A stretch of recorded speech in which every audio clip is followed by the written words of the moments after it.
if you're standing and looking for a seat. Folks in the audience, hold up a hand if you've got a couple seats near you. There's some right here. There's some right there. There's some up there. So please get a seat. We're going to get rolling here momentarily.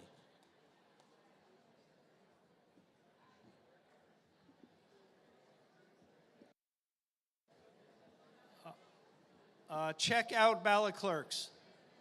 Has everyone checked out, so to speak? All right, John.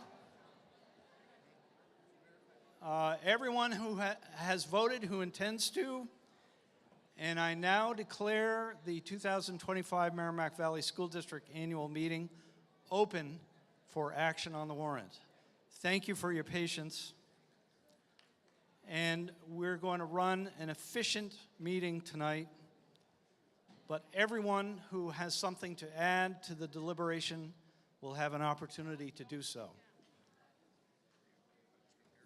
My assistant moderator, John Herbert, has opened the 2 ballot boxes, is removing the ballots. When the boxes are empty, he will show them up for everyone present to see that the boxes are empty. The checkout ballot clerk tables will be quickly transitioned to counting tables with 2 people from each of the 5 sending towns acting as counting teams. So we won't know results of Article 1 and Article 2 for quite some time. I'm guessing, given the number of ballots cast, maybe half an hour to 45 minutes. But before we get going on the warrant, I have a number of things I'd like to tend to as is customary at the top of the meeting. And to begin with, I'd like to recognize Scott Maltzy to lead us in the Pledge of Allegiance.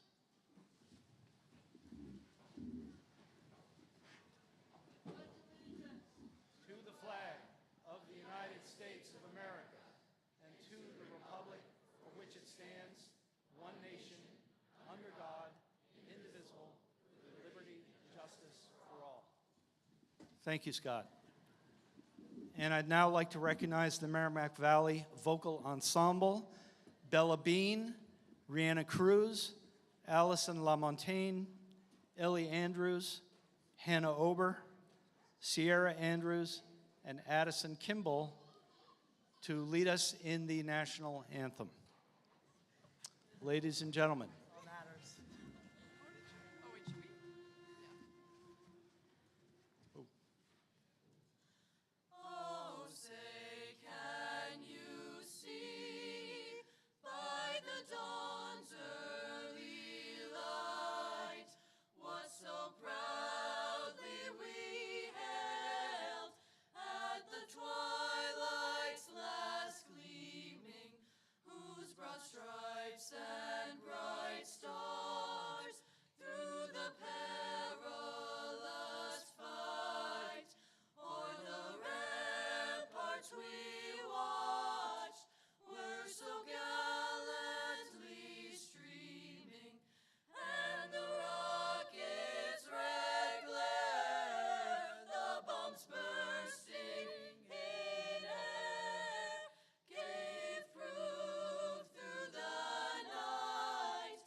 Thank you, guys. Great job.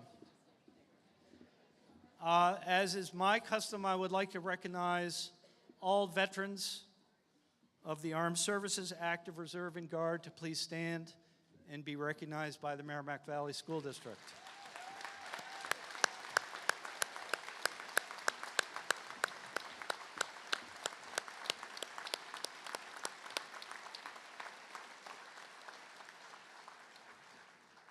Thank you. John, if you don't mind, if you could hold up the ballot boxes and let us know they're completely empty.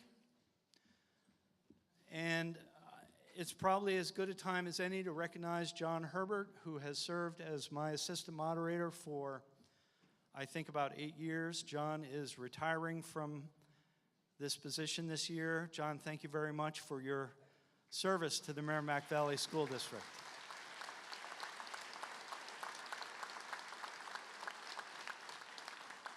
I'd also like to recognize District Clerk Kristen Bean Warren of Boscawen, Deputy Clerk Chris Berry of Pennacook, and she is sitting to my right.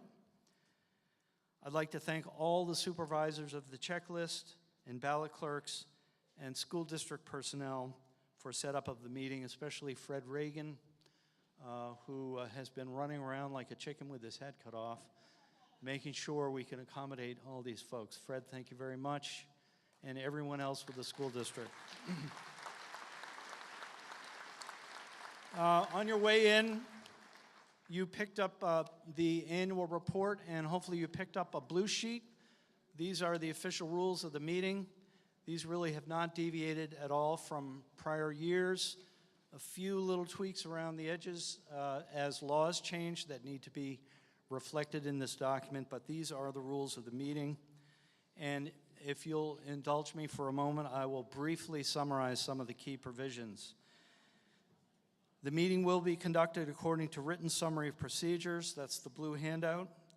As it is a relatively short warrant, I will read the articles before deliberation unless someone moves at any time to dispense with the reading of the articles, and that motion is seconded and duly approved.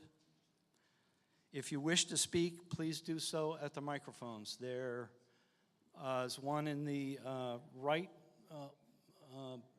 alleyway here. There's one in the left alleyway. We had one in the front. Did that disappear? Okay, so there's only two. There's one in the right, one in the left. If you want to speak, please line up, and I will recognize you in the order in which you line up to speak to any particular article or motion.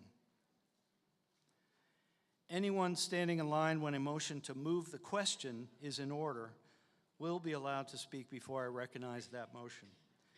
Please limit comments or questions to the pending motion, and I will remind folks about that from time to time. I will allow anyone to speak for a first time before I recognize someone to speak for a second time. Please limit your comments to 3 minutes or less unless you are introducing the article. Please try not to repeat what has already been said, but strive to add new information or perspective in your comments. All voting this year will be by voice vote unless a paper ballot is requested. If, in my judgment, the majority is not clear by a voice vote, I will move to a standing count of cards. Everyone have a red card? Who intends to vote? Good. One supervisor or ballot clerk from each of the 5 towns will assist with counting by sections. The floor and the front tables are section 1. This sector of the right bleachers up to the center handrails is section 2. The far section on the right bleachers is section 3. This section of the left bleachers is section 4. And that section of the left bleachers is section 5. So we'll have an official counter who is an election official counting and reporting the results to my assistant moderator, who will then tabulate the results on any standing card counts. And to be clear, I may think I know what the result of a voice vote is, but anyone can request a standing card count at any time on any vote. And you can do so from the floor. You do not have to be standing in a microphone. In conducting paper ballot voting pursuant to RSA 40:4-A, I will recognize a request for a secret ballot if requested by 5 voters present at the meeting in writing prior to a voice vote. Someone has to come to the lectern, present me a piece of paper with 5 names the address and the town from which the individual is from. They have to be present in the room. Or you can do it at the microphone. Make the request and then submit the names of the petitioners to me in writing, and please make sure they're legible so I can read them. I will ask the petitioners to please stand as I read their names so that I can verify their attendance at the meeting. If we have ballot votes, voting will proceed by section, starting with section 1, ending with section 5, with ushers directing when each section may vote. First ballot vote, you receive a colored ballot at entry to the voting area. The entry to the voting area is on that side, and we'll have two guards, if you will, handing out a colored paper ballot. We'll also have someone marking your wristband with a Sharpie with each ballot vote, depending obviously on how many there are, so that no one can circle through and vote more than once. So each time you pass through the gauntlet, so to speak, you've got to show your wristband and show that it's been marked, or for the first time. Is everyone clear on that process? If not, I'll make it clear if and when we get to that point.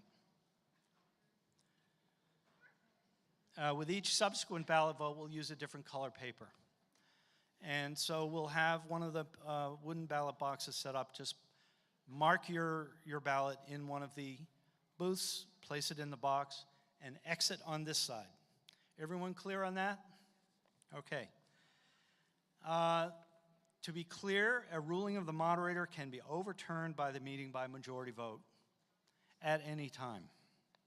Any action on an article may be reconsidered later in the meeting unless reconsideration is restricted pursuant to RSA 40:10. If reconsideration is restricted, a motion may still be made to reconsider, but reconsideration can only occur at a duly warned meeting at least 7 days later. So for all practical purposes, a motion to restrict reconsideration precludes any further action on that decision made earlier in the meeting. Finally, please be civil and respectful of other opinions, including the opinions of those with whom you may disagree. Please try to contain outward expressions of emotion. Please, no heckling. We're better than that. Are there any questions? This is your meeting. If you have a question about meeting procedure at any time, is there a question? Please come to the mic. Real quick, did I hear you say you need the physical address, not just the town of where someone is if we have? No, I think just the name and the town is fine, but they have to be present in the meeting, and I will ask them to stand. If I said physical address, I misspoke. My apologies. Okay. At any point, anyone can make a point of order. If you have a question about process, parliamentary procedure, anything, you can make a point of order and you can do it from the floor. You don't have to come to a mic. If there are no questions and no objection, I will ask for a motion to adopt the blue sheet as the rules of the meeting. Do I have a motion? It's been moved by Scott Maltzy. Is there a second to the motion? It's been seconded by Heather Wunschel. All in favor of adopting the blue sheet as the rules of the meeting, please say aye. Aye. Opposed, nay. And the ayes have it, and these are the rules of the meeting. At this point, I'd like to recognize Tracy Bricky for introductions and recognitions. Thank you. Thank you all for being here tonight. I would like to start on my right. At the far end is Jim O'Shaughnessy, who is the legal counsel for Merrimack Valley School District. Next to him is Catherine Masterson, our assistant superintendent. Randy Wormold, our superintendent. Me.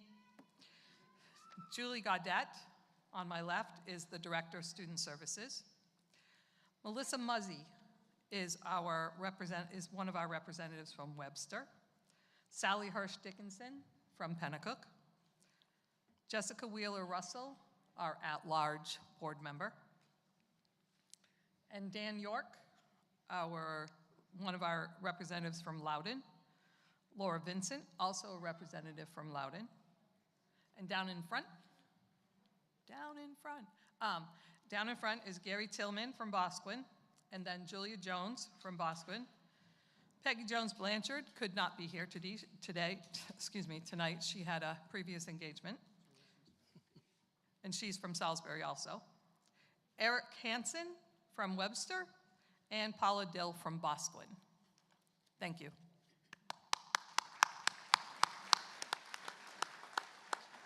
All set? Yep. Okay. Very good. Now we move to action on the warrant. And Article 1 is to choose a moderator for the ensuing year. Article 2 is the election of school board members, as those ballots are being tabulated as we speak. With the consent of the meeting, we'll pass over Articles 1 and 2 and proceed to Article 3. Article 3, to see if the school district will vote to raise and appropriate the sum of $51,655,151 for the support of schools, the salaries of school district officials and agents, and for the payment of statutory obligations of said district. This article does not include appropriations voted on in other warrant articles. The school board recommends this article. Do I have a motion on Article 3? Motion to accept Article 3. Article 3 has been moved. Is there a second to the motion? Dan York, second. Dan York, thank you. And I'd like first to recognize Randy Wormold and Catherine Masterson, who will make very brief remarks regarding the operating budget, and then I will turn it over to School Board Chair Tracy Bricky to go into some of the detail on the operating budget. Randy. Thank you. Let me start by saying that the 23-24 over expenditures and resulting deficit going into this school year are unacceptable. This happened on our watch, and the Merrimack Valley community, which has been so supportive over the years, deserves better. We're addressing shortcomings in our internal systems and making improvements moving forward. We're making small, deliberate actions that align with the financial well-being plan that we shared with the board that will help the district be in a better place moving forward. Among our adjustments, we are getting our audits up to date. Since we've been behind, we've contracted with MRI and another experienced individual to double-check reconciliations and to confirm proper setup of our systems. On another note, we are projecting that we will absorb the $1 million deficit within this fiscal year. We can and must do better. The proposed budget will set us on a course for a more fiscally responsible future. Last summer, as Randy and I concluded our first year in the new positions, we reflected on highlights and challenges and began to plan for improvements.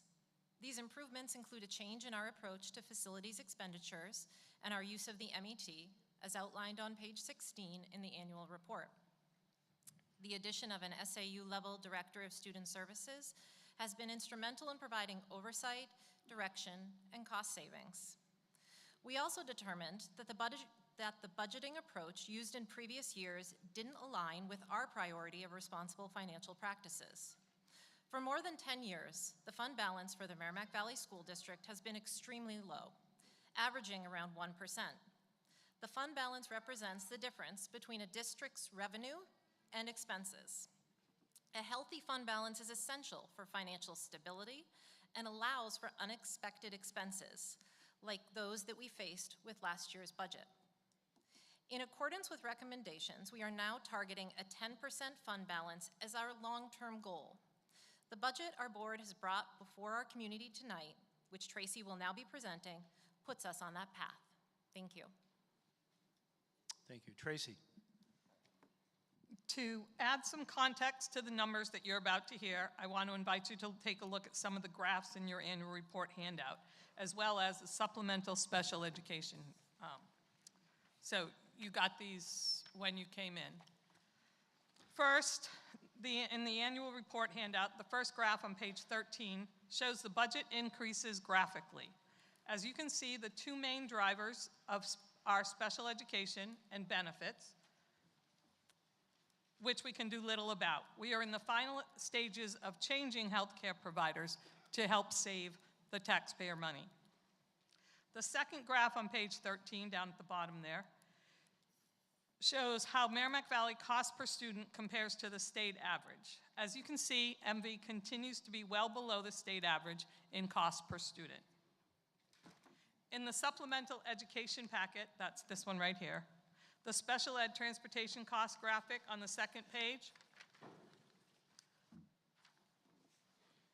shows the drastic increase in those special education transportation costs. The second graph on the back page of the special ed packet shows the increase in average cost per student for special education tuition and associated costs. As you can see, this average has increased more than $10,000 per student in just the past 2 years. In an effort to more succinctly and effectively review the proposed budget, we listened to constituent feedback. Rather than addressing every single line in the budget, tonight we will be discussing major budget influences and looking at projected expenses and changes from this year's budget by reviewing the major drivers from the overview sheet that is located on page 4 of your annual report.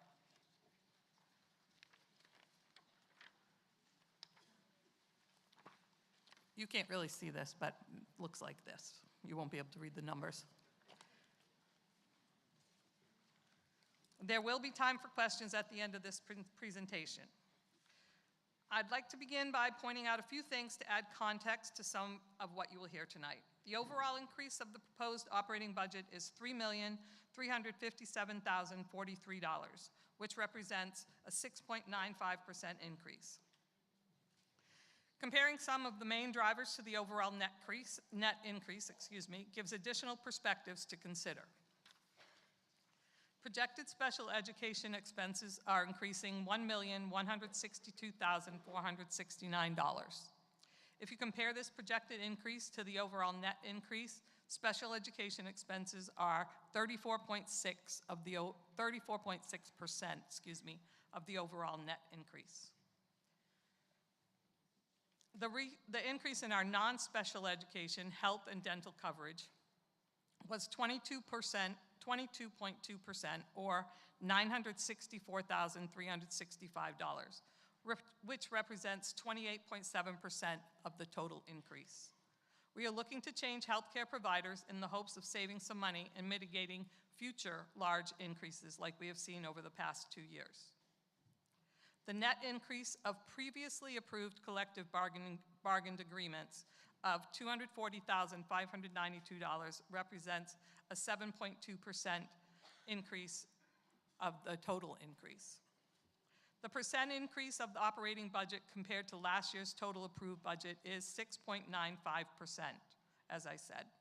The 3 areas of increase mentioned previously, the special education, the health and dental, and the collectively bargained agreements, account for 71% of the overall increase.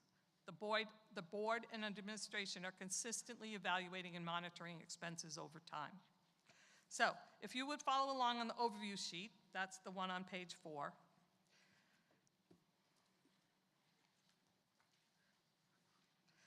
The 1100 function, regular education, increased by $563,478. That was due to health and dental increases and separation pay. The 1210 function, which is special education, that increased by $597,665, and those were due to health and dental increase and tuition costs. The 1211 function, extended school year, tuition costs were what accounted for $149,297. 1290 function, other special programs, $80,511 is a health and dental increase. Function 1300, CTE education, that's at the Concord Regional Technical Center. Tuition costs have gone up, and went up $65,594. Function 2120, school counseling services, went up $71,044. Those were health and dental increases. Function 2225, information technology, went up $140,265. Supplies and equipment accounted for those increases. Function 2321, the SAU assessment, went up $228,122. That's based on the ADM, that's the average daily membership formula, share with Andover School District. Function 2410, the Office of the Principal, went up $89,728. That was a health and dental increase and also postage. Function 2620, Operations and Maintenance, went up $107,582. Those were health and dental increases and repairs and maintenance increase. The 2700s function was transportation. Those went up $542,756. They were attributed to health and dental increases, contracted services, vehicle replacement, and salary. Function 2900, which is the previously approved collectively bargained agreements, $240,592. Function 4200, which is site improvement, went up $100,000. That was based on some longitudinal expenses. Things are getting more and more expensive, as you know.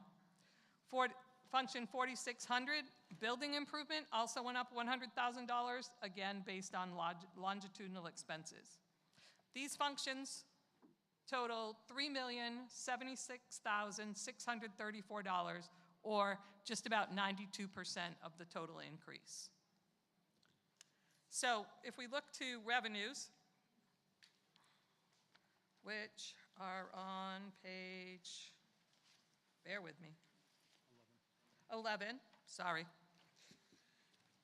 Revenues continue to fluctuate year after year. This year we see an increase of $521,957 in our adequacy funding that's due to us, and a decrease in statewide education property tax, or SWEPT, of $93,596. We anticipate an increase in the local sources other than taxes of $46,008. Overall, this yields an estimated increase of $386,056 in revenues.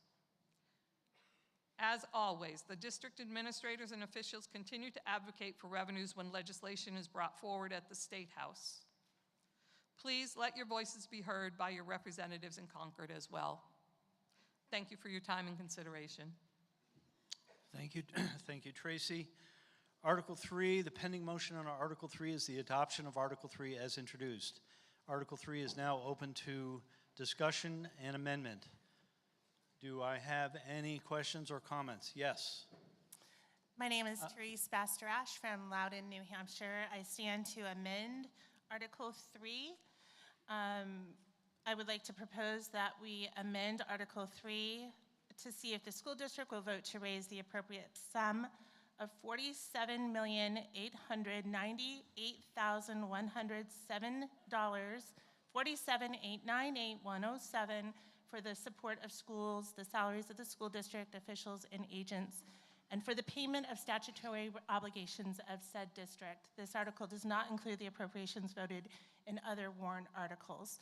The rationale for this is last year's budget, which was up several million dollars. Actually, Teresa, you've made a motion. I'm going to ask for a second, Okay. and then you can explain your rationale. Is there a second to the motion? The gentleman with the hat on standing, can you state your name, please?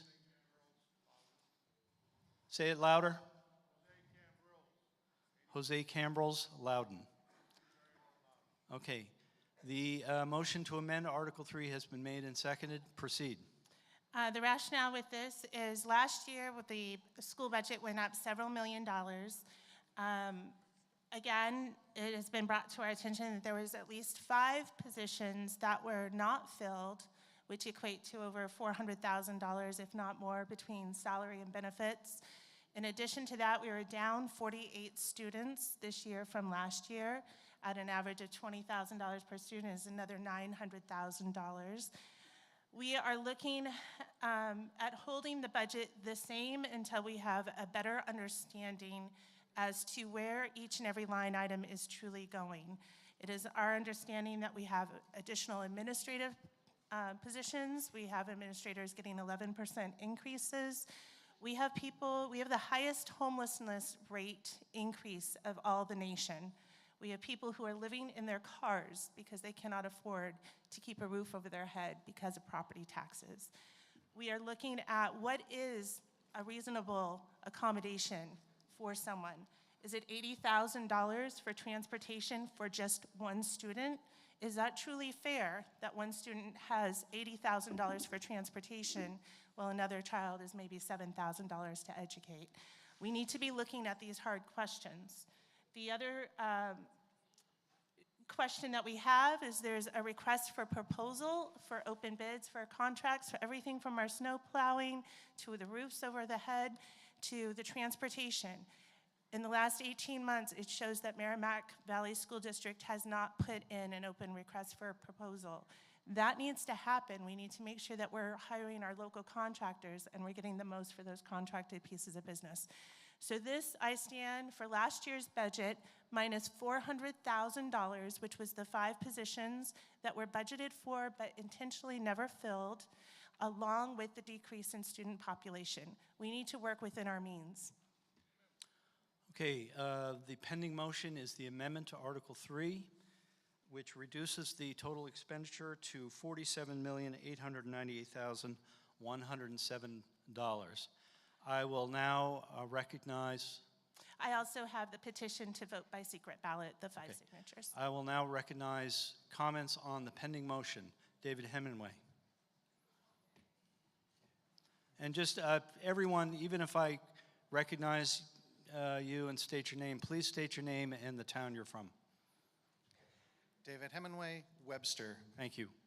I am sure that you will probably hear from me multiple times. This was to address the numbers in the original budget, but are equally as important for this one.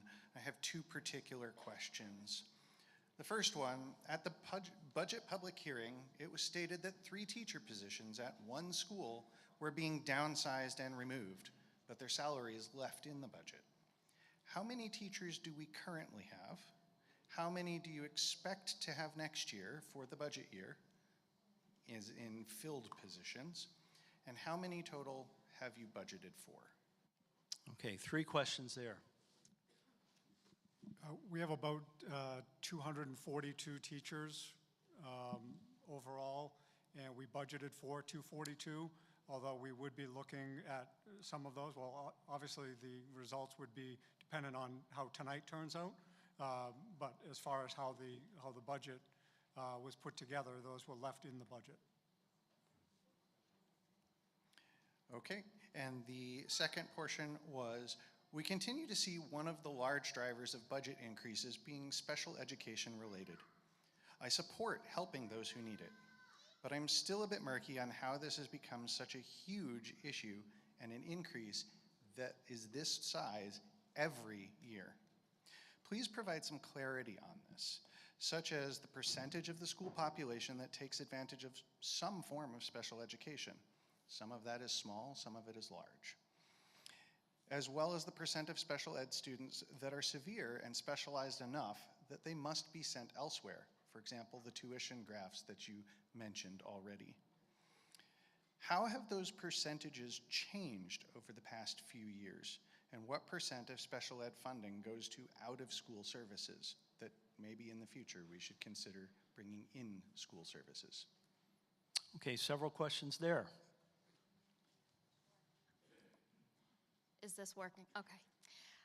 So I will do my best to remember all of your questions. Happy to repeat when you want. Yep, okay. So to start off, special education is something that is mandated by the federal government under the IDEA, which is the Individuals with Disabilities Education Act, which was enacted in the mid-'70s. We are required to meet the needs of all of the students enrolled in our public school. And that is, it doesn't matter what their needs are. We have to find a way to educate them in a manner that is free and appropriate.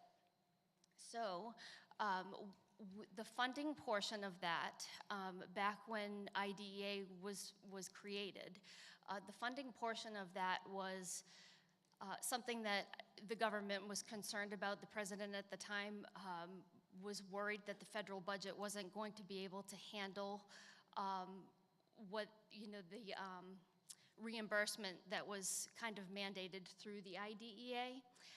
So at the time, we started off at the federal government returning approximately 5%, giving us 5% reimbursement. The goal was by like the early 80s to get to around 40%. We have historically not gone anywhere further than 15 to 18% of that funding. That funding comes to us in two ways. The first way is we receive the IDEA entitlement grant funds, which that remains fairly steady. I can give you a few numbers. The IDEA grant is divided into two components. For Merrimack Valley, we're typically every year around $600,000 that we receive in entitlement. So we have to, of course, provide the department with the activities that will be, they have to be approved activities, but that money we're entitled to every year.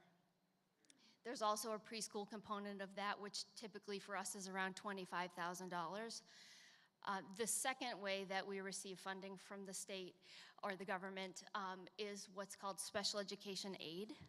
And there's a formula for special education aid. So that formula is 3.5 times the cost per pupil, or the state average cost per pupil, needs to be spent on one individual student. Once we hit that cap, which is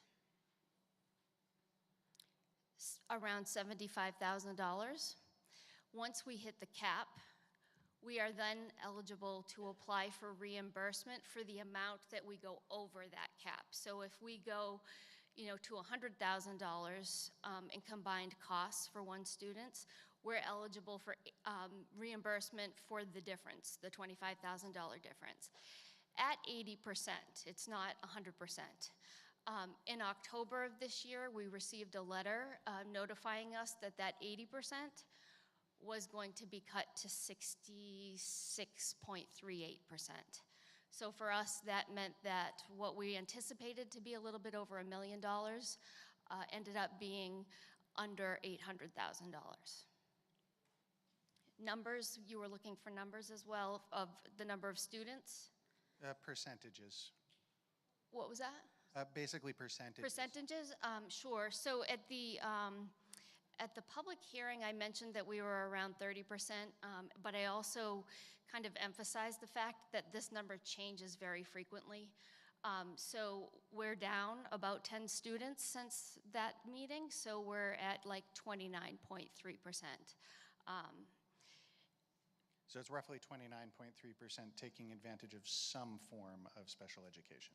Correct, yes. And then of that number, just about 1% of that, the total number of identified students in our district, about 1% of them are in the out-of-district placements. And then we also have students in charter schools that we are responsible for providing special ed services to. Trying to think.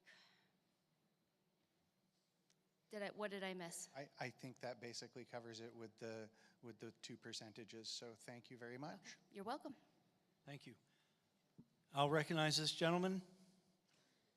Sean Kitson from Loudon. 2 words, competence and caring. Something that this body has failed to exhibit. You do not get to misappropriate, lose, or however you want to spin it, $2 million. This amounts to gross incompetence and downright negligent. Now you're asking this body for even more money. And on top of that, a raise. Superintendent raise this year, $7,000. Assistant superintendent raise, $6,000. Business administration raise, $6,000. Did I miss the memo that states that you can fail in your duties and receive more compensation? ELA proficiency, target, 66. You achieved 46%. Math, target, 52%. You achieved 36%. Science, 26%, a decline from last year. So, 2 million missing, a failure to fill teaching positions, but still wanting this body to fund them, failing or declining academics, and a skyrocketing lack of transparency to the voters.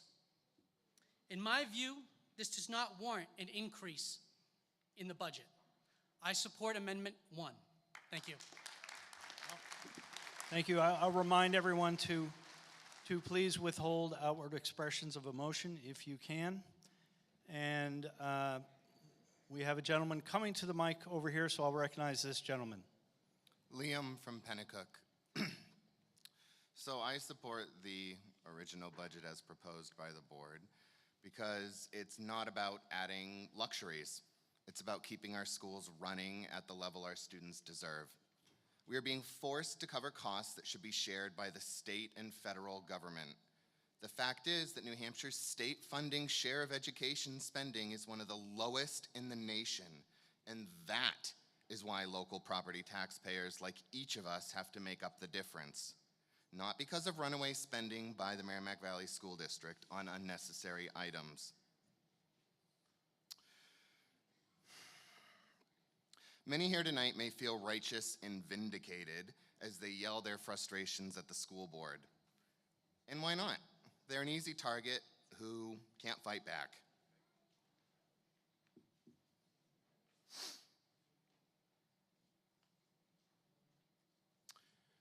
Sorry, I lost my place. But the real change you need in order to get financial relief will only come when you apply that same frustration to your state representatives and force them to stop relying on you to make their apathy with regard to education funding. But I digress. Special education costs, which are legally mandated, are increasing by nearly $600,000, yet the state only covers 16% of these costs, leaving local taxpayers like us to cover the rest. The same is true for transportation and school maintenance, costs that have risen sharply, but with little or no additional state support. This budget represents responsible planning in the face of these challenges. Cutting it won't change the fact that these expenses still exist. It will only shift the burden onto our students by increasing the class sizes, reducing services, or delaying necessary facilities maintenance, which ends up costing more later.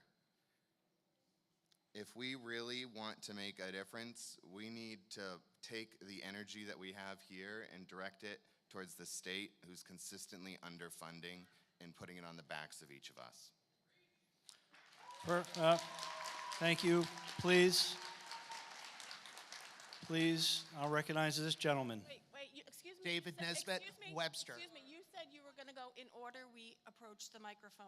And He was coming to the mic when I recognized that gentleman. No, we were standing here. We've been in line for a while. He just approached. My practice generally is just to bounce That's not back and what forth. you said in the beginning. You said in the rules. Okay, you would- okay. Thank you. I'm just repeating what you said. With your indulgence, sir, please proceed. Indulge me, thank you. Jen Mercer from Loudon. I do not support the $51 million budget. It's unfortunate that the budget continues to go up and test scores go down.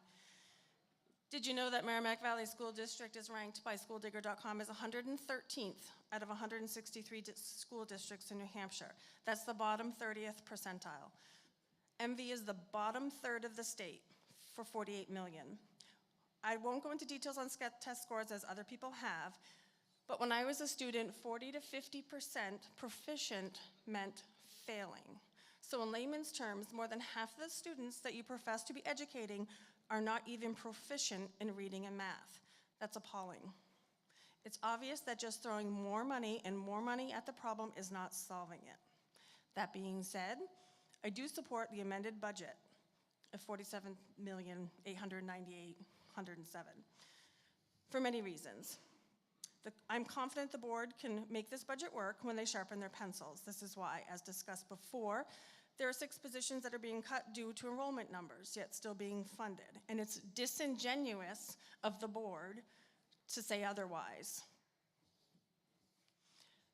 It was reported at the public hearing that these positions would not be filled, yet they were in the budget. Yet we were just told that they're only budgeting for positions they're going to fill. We were also told that most of the para positions that we were using an outside company for at a rate more than double that's budgeted have been filled. Most of those, not all of them. But those costs should be more closer to the budget from last year. There were also 2 flat $100,000 increases in each of the building improvement and site improvement line items that could potentially be put off for another year, since those budgets already have $275 and $156 from last year's budget in them. It may take some work, but we should look at these things. There was also talk at the public hearing about trying to think outside of the box. Even a school board member mentioned we really ought to do that, and she was scoffed at by other school board members. If I can find a handful of savings, in just a few minutes, I'm sure the board can sharpen their pencils and find more without the scare tactics of losing teachers. Scare tactics don't solve problems. They only make you look bad. So we all need to come together and figure this out. In my opinion, as mentioned before, since I lost my place, the administration should not be getting raises since they did not do their job. It's awful that most of the administrative staff are getting healthy raises, but the teachers are not. I know it's contracted, but that doesn't make it right. And the teachers' budgets have been frozen for 2 months into the school year. Thank you. All right. It's not possible for me to know exactly who lined up looking at both lines, so I'm going to bounce back and forth here because it's fair to everyone. Anyone who's standing at the mic is going to have an opportunity to say their piece. Proceed. David Nesbitt from Webster. I'm here to support the budget, and just a couple points. One is, as always, things are always more complicated than they seem on the surface. Yes, test scores are down, but if you catch the news at all, test scores are down nationally. Why are test scores down nationally? The continuing impact of the COVID epidemic, which devastated schools, devastated education. I was a teacher during that time, and I can only tell you, trying to teach kids remotely that we had to learn on the spot was extremely difficult. And teaching in person is something that really works very well. So you have that as a major impact. Also, the impact of technology. I know how many of your kids have smartphones? How many of them bring them to school? How many of them fail to put them away when they're asked by their teachers? How many kids are on them constantly? Teachers notice dramatic drops in reading and writing abilities because of the kids are always on cell phones. Now that's not on the district, that's not on us, but that is part of our overall environment. And how can we help? Well, parents, you can ask your kids to turn their cell phones into the office or leave them at home. Lastly, this issue is never going to go away until the state lives up to its obligations. Talk to your state representatives. There are several in the room here this evening. Ask them, do they support an actual adequate cost of education? Because what happens is they have cut since the Great Recession back in 2008, they have never returned the funding to the previous levels. Even pensions for teachers, which is supposed to be paid for by 30% by the state, are picked up almost entirely by local municipalities. That's from our pockets. If the state would live up to its obligations, instead of cutting business taxes and other taxes, pushes more of it on us. So let's try to solve the problem in a macro level as opposed to having us dig out of our pockets. Thank you for your time. Further question and comment on the pending motion, which is the adoption of the amendment to Article 3. Yes, sir. My name is Adam Russell. I'm from Pennacook. I'm not in favor of the adoption of the amendment, but I did want to give Superintendent Wormald a chance to comment on part of the rationale for that amendment was given that there were not RFPs for transportation, plowing, et cetera, et cetera, et cetera. Could you please comment, have there been RFPs and what does that process look like? I'm actually going to have Fred talk to that because he deals with the Fine by plowing me. Go ahead, aspect. Fred. I usually do an RFP for plowing every 5 years. The last time I did one, actually the low bidder didn't have the equipment necessary to move snow. They were just below what Mall's Farm is. And I don't know if this is good news or bad news, but Mall Farm has done our plowing every year except one since 1965, I think, 65, 66. Fred, speak right into the mic. They do a very Thank good you. job. We have never missed a day of school because they didn't do their job. And I think that's pretty good over 8 schools in the district over 65 years. So.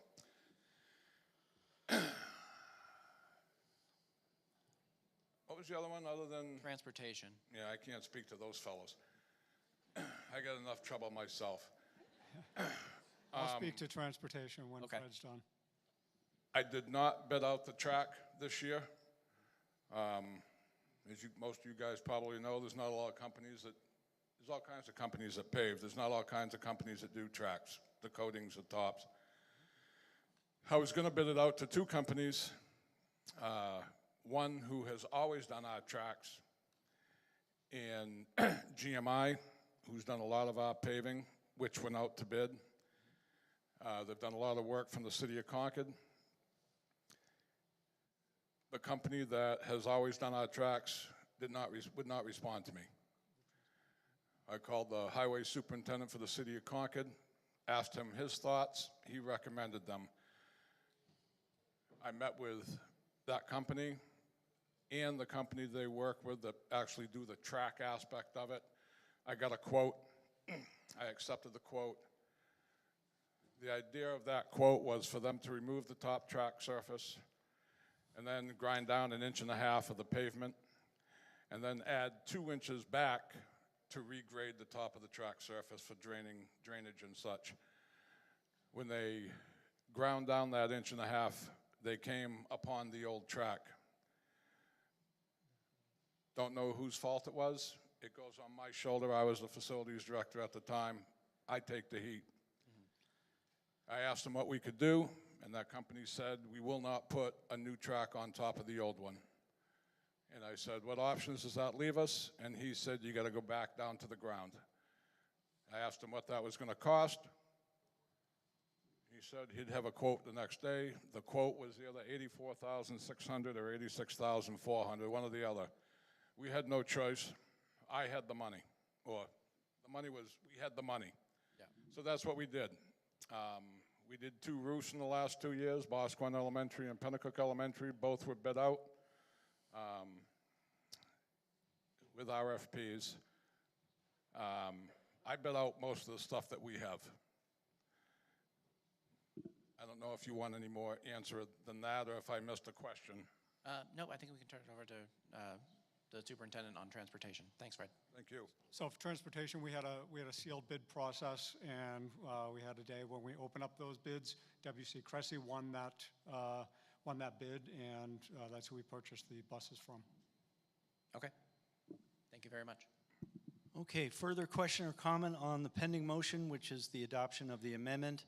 I will also recognize comments on the introduction of Article 3 as originally proposed. Yes, sir. Scott McPherson of Pennacook. I move the question on the amendment. I'm not going to recognize that motion just yet because I see a number of people in line, and I want to make sure everyone who is in line has an opportunity to to make additional comments. This is an important issue, and I want to make sure that all perspectives are reflected in the Or the dialogue. people in line, and then it's Or the cut people off. in line, yes. Just those who are in line. There are two behind you. There's one person here, one person who's already spoken for a first time, who I will recognize to speak for a second time. Yes. Lisa Laughlin Loudon. I'm going to go back to Fred. Fred, in your experience, to the point of putting off repairs for another year, in your experience, do costs go down? Lee, let me say this. I'd like to ask everybody in this room to raise your hand if you've looked at our CIP. Raise your hand. So there's about 900 and 950 people in here, and probably 40 people just raised their hand. Shame on you.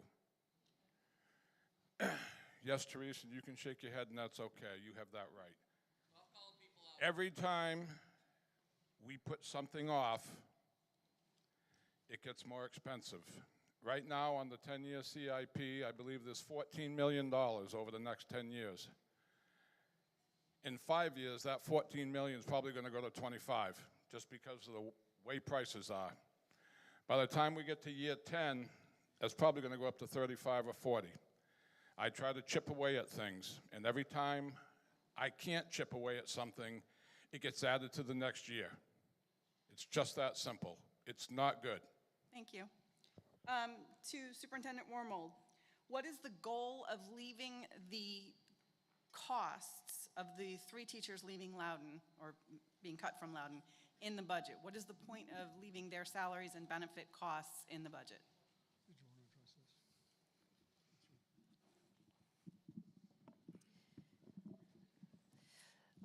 Lee, as I spoke in my introduction, we talked about the benefits of having a healthy fund balance. And so that is the intention of us leaving those 5 positions that we identified at the public hearing in the budget. Thank you. My last point, if my employer tells me that they're going to pay me $100,000 a year, and then they come back, which they don't, it's not what I make, and then they come back and they say, oh, sorry, we're only going to pay you $40,000. That's not okay.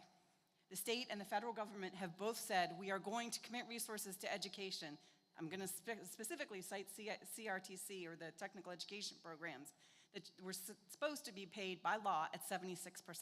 They're not meeting that. If your employer did that to you and said, I'm going to pay you X, and then didn't pay you that money, you'd be up in arms at your employer. Why are you ignoring the state? Thank you very much. Okay, further question or comment on Article 3? Hi, my name is Ellie Andrews, and I'm from Loudon, and I would just like to give a perspective from like a student in the building, and I'm in favor of the original budget. So when people talk about test scores, I don't think it's a fair representation of student success, because there are so many students in our school district that just feel like they don't feel like the tests that they're taking just don't matter, and that they are unimportant to their future and their career. So when you see those test scores and how low they are, that's not a representation of the success of the program and the success of the students. It's just a representation of the average of students. And me personally, I've been very successful at the school district, and I have been granted a lot of opportunities that I'm really grateful for. And it's not only on the teachers for student success. Students also have to want to work for it. Thank you. Okay, thank you. Thank you. Further question or comment? Charlie. Therese? Charlie, may I just speak to Oh, the sure. test scores? Yeah, I'm sorry. Okay, Go because ahead. the test scores have come up a couple times, so Yep. I just wanted to take this opportunity to remind people of a couple things. So the test score that we're referring to is the statewide test. So that's a measure of how our students perform on one day, once a year. There are some challenges that do impact our test scores. I'll acknowledge that our test scores are not where we want them to be, but some things that I'd ask you to consider is that 25% of our students are socioeconomically disadvantaged, that 30% of our students are identified as having unique learning challenges. An additional complication is that there are mandatory participation rates that we continuously do not meet because parents have the option and often exercise it to opt their students out of taking the test. And when we have less than 95% participation, it negatively impacts our scores. There are highlights within our scores, and I would like to take a moment to point those out. So particularly in the area of ELA, last year, 3 of 5 grade levels in which growth can be measured either grew or maintained their achievement level. When we look at proficiency scores for ELA with those subgroups teased out, we see students performing at levels nearing state targets and above the state average, so that there's a difference between the state average and what the target is that the state is striving to meet. The same is true for math. In 4 out of 6 grade levels, we were above the state average. So I just wanted to add that context to our test score conversation. Okay, thank you. You were not in line when the gentleman moved the question. I postponed consideration of his motion because there were people in line. So, David, you were in line. So I'm going to recognize you. No, I'm going to recognize Therese because you've spoken for a first time already. Therese, is your comment specific to the secret ballot? No, I have just a couple of comments based on the commentary that's already taken place, and it will be brief. Okay, go ahead. So I'm hearing that the state needs to provide more funding and that this is a burden on the state. I'd like everyone to know in the room that we have now 162 school districts in the state of New Hampshire. The administrative costs have skyrocketed over the last decade. That is what is causing people not to be able to afford their homes. When you say the state needs to pay more, we are that taxpayer to the state. That money does not grow on trees. That comes back out of our earnings. You're asking to take our money, but yet you're going to take $176,000 as a superintendent. The administrative costs are out of this world. So if we want to do something miraculous for our children, let's consolidate these 162 districts down to 10 districts, 1 for each county, and strip out all this ridiculous overhead. As far as reasonable accommodation, that's open for interpretation. When you have 30% of your demographic that's falling under an IEP with special accommodations that we can do nothing about, what I want everyone to remember in here is you, as the taxpayer, get to vote on how much we spend tonight. That is your vote. That is your right. Do not let anyone intimidate you out of what you can afford to do. And those people around you that can no longer, are elderly who are being moved out of their homes because they can't pay their property taxes. I move the question as it's already been done. Already been moved. The secret ballot. You second the motion to move the question? Yes. David was in line when that motion was originally made. I will recognize David to speak for a second time. Thank you. I was expecting to let them, as I had already spoken, and it hadn't been. But this gentleman was not in line when the motion was made. Point taken. Question regarding the budgetary amounts and the numbers of teachers and students. We've heard in the presentation and then also the amended presentation that there are decreases in students and as well decreases in teachers.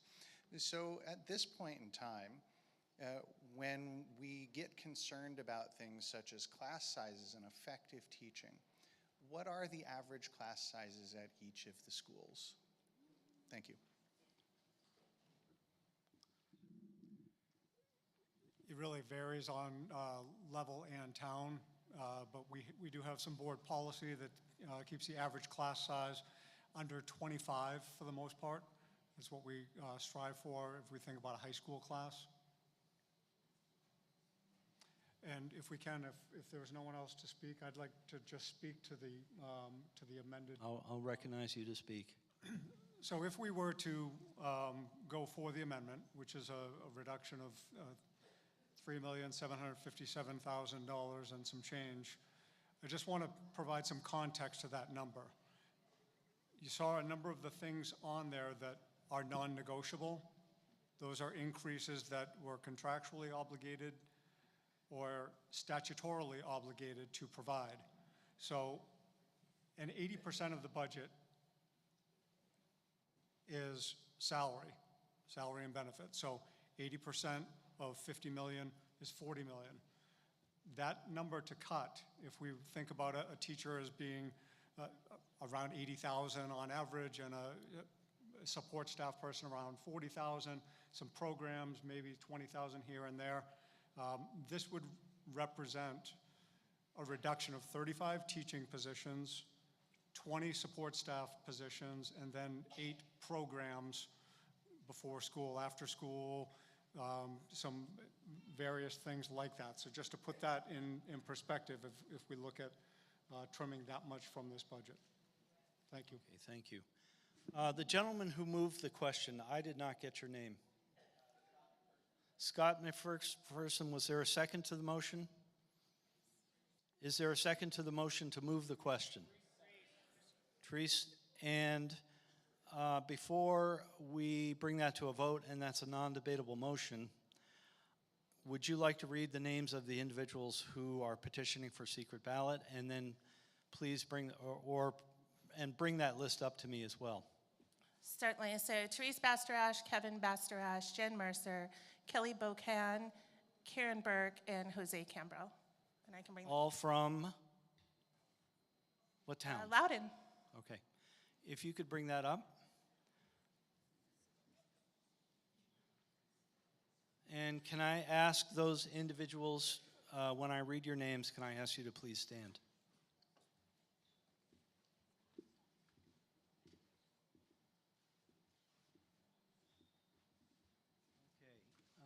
Therese, you're already standing. Kevin Bastarash, Loudon. Jen Mercer, Loudon.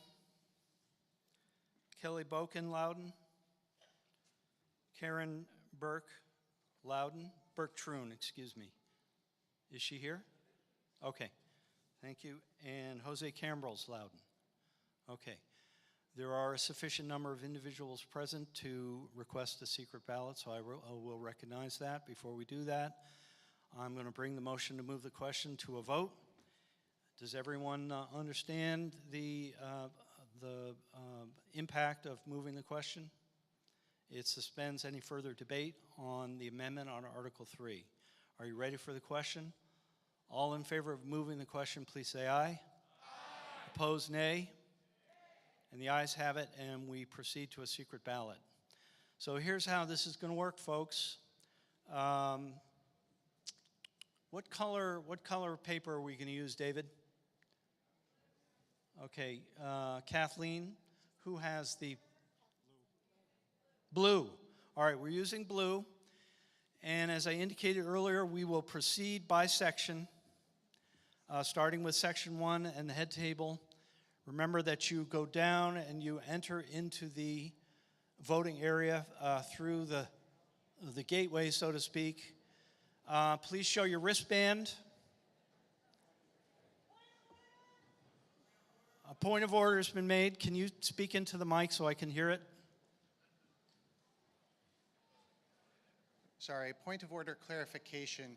Is the secret ballot on whether the amendment... It's on the amendment.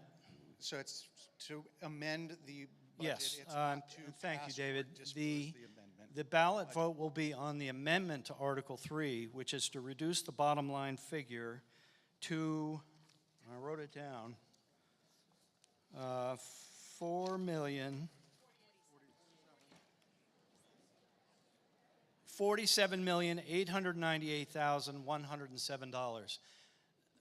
There's no other change in wording to the article as a result of the amendment except for the bottom line figure, $47,898,107. Point of order? Point of order? Just to clarify, if a yes vote means that we approve the amendment. That's correct. If the amendment is approved, does that mean that that budget is automatically No. approved? It means that Article 3, as amended, will be brought to a vote and is open to further amendment. Okay, it would have to be voted a second time. That's order to correct. pass it. This is only to amend it. That's correct. Thank you. All right, so we're going to, is there a point of order?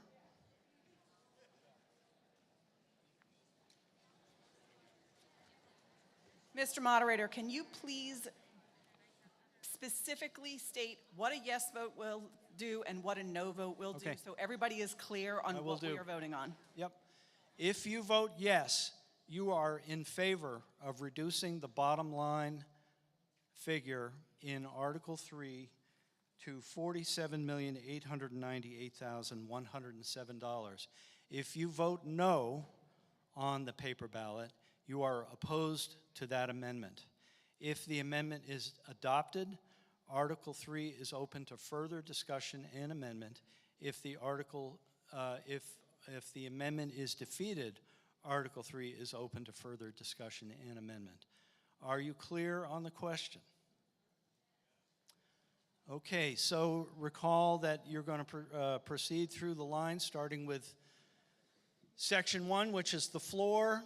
Show your wristband, grab a blue ballot, vote in a booth, and place that ballot in one of the wooden ballot boxes.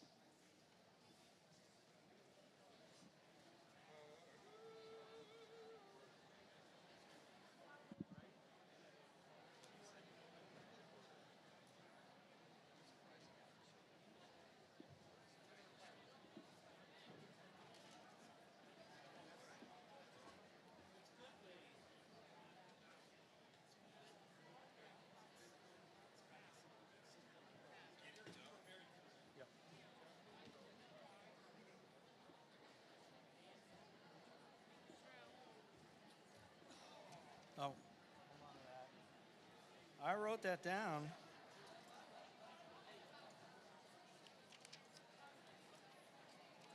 What did I do with it?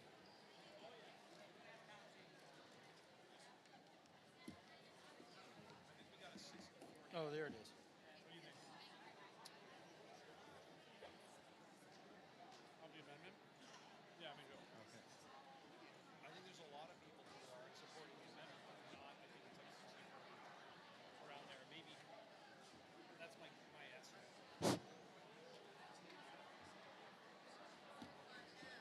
Once you've voted, please return to your seat.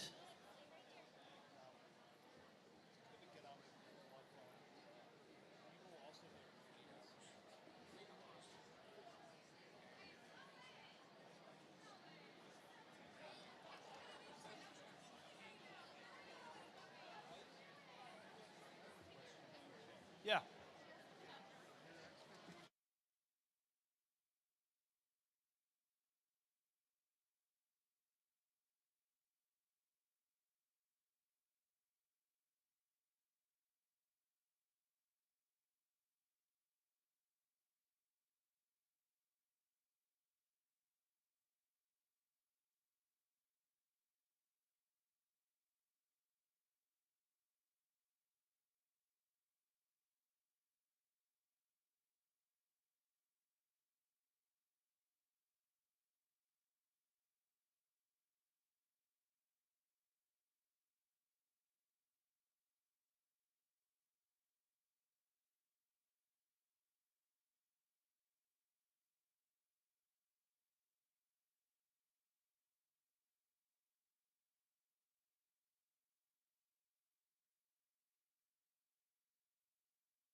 Okay. Section 2, which is the section of the bleachers closest to me, can now proceed to get in line. And a reminder, once you voted, please return to your seat.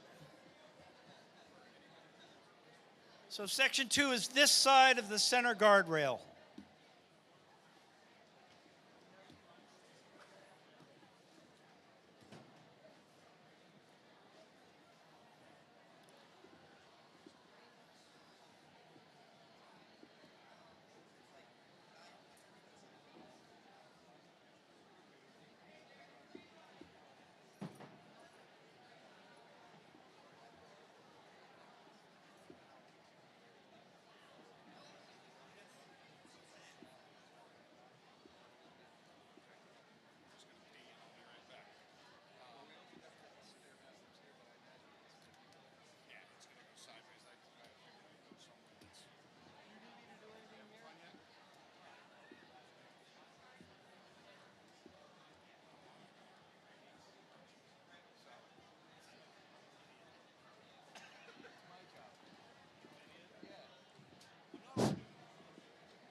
Hey, folks, as you enter the voting area, please form two lines. There are two sets of people handing out ballots. Three sets of people. Form three lines. And there's also three people marking your wristband with a mark.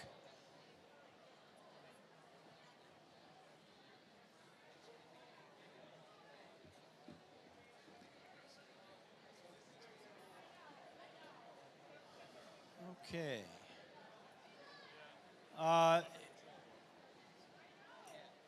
Folks, if you've already voted, please return to your seat.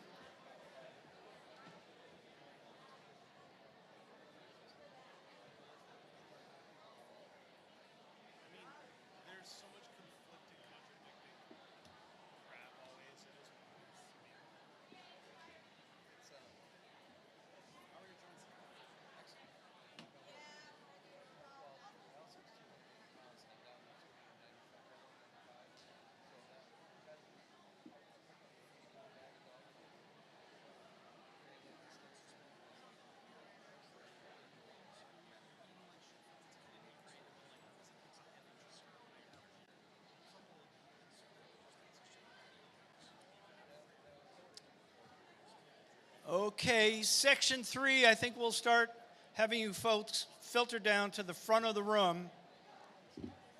Ooh.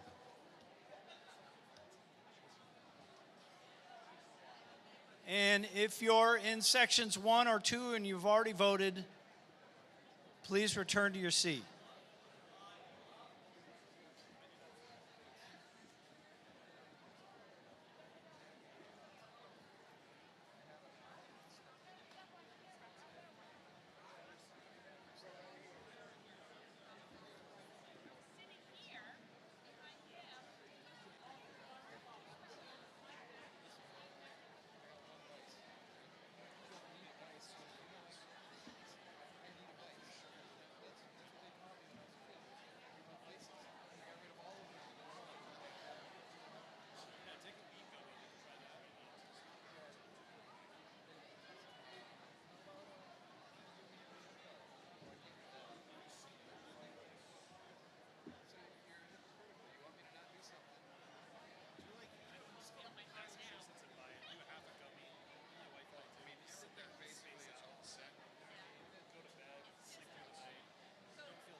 Go that way to pee. There's just too much shit here. We have all this here. Well, you guys were doing a good job blocking it. Maybe just stand there. Or here, move the stanchion back. Yeah, I'm gonna go move that stanchion back because they're coming through really. Okay.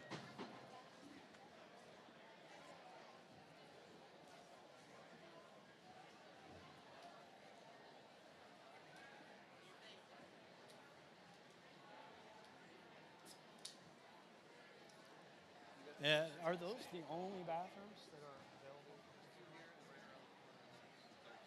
Okay. And on that side, down the hallway. Right. And that co-ed. part of the hallway is open? I believe so. Okay. I'll tell you, when you've got 800 students I know. in here, and you I have know. to hit the head click, Yeah. you're screwed. I know, Because I know. There's no staff bathroom, I know. so you gotta. I know. Well, we're not really set up for this size This is crowd. unprecedented. They've never had us that properly. Not since the 2005 bond issue. We had 1,200 people in this room. I don't even know how the I remember it.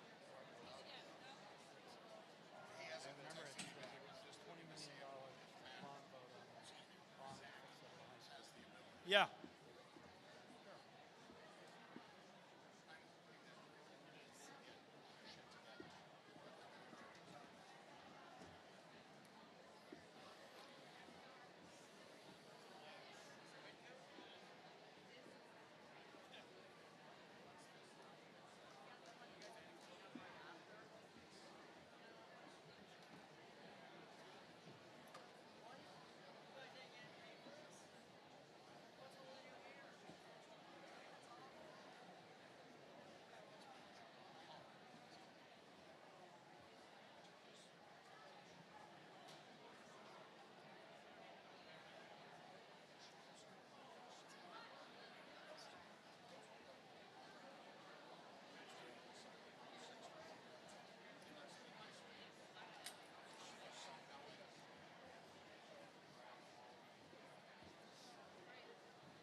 Okay, Section 4, the end of Section 3 is coming around right now, so as soon as you see them go by, you jump in line.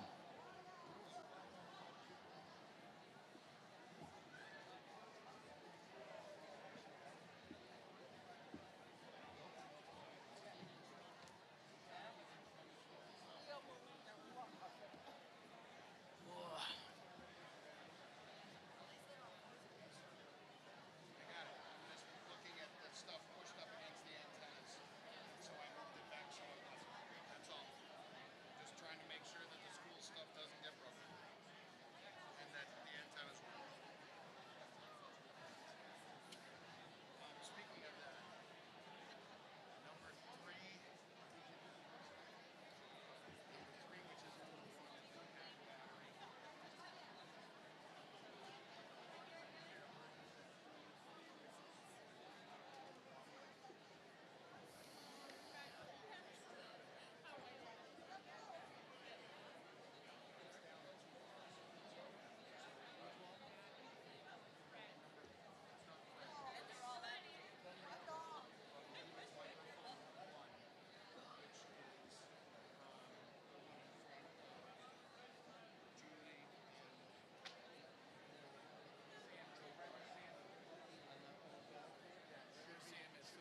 Sam's right. Audio Technica on that table. You should be able to see it too, Mark. Audio Technica. No, we won't. There's both Netflix and two. There's more in the box.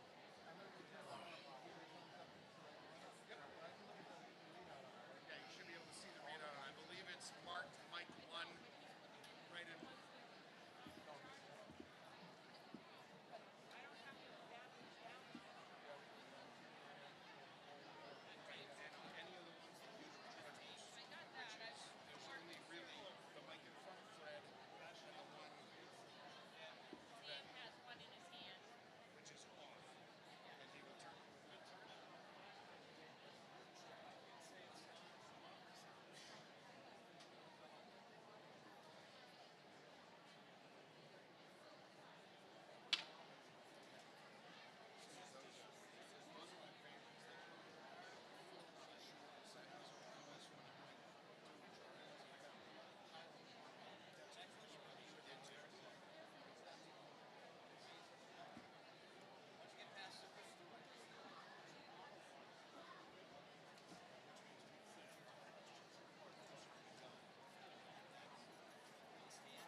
Folks, if you've finished voting on the amendment to Article 3, please return to your seats.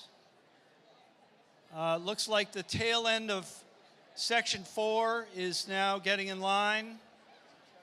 So at this time, I will we'll move to Section 5 to start getting in line.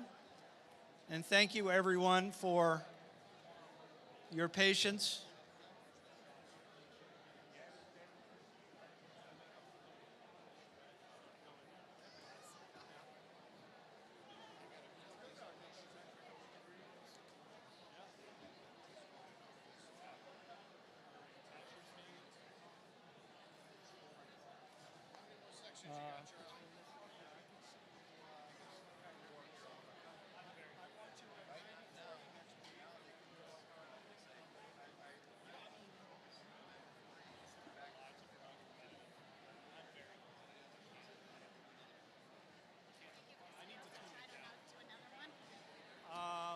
I'm sure they've got a plan B.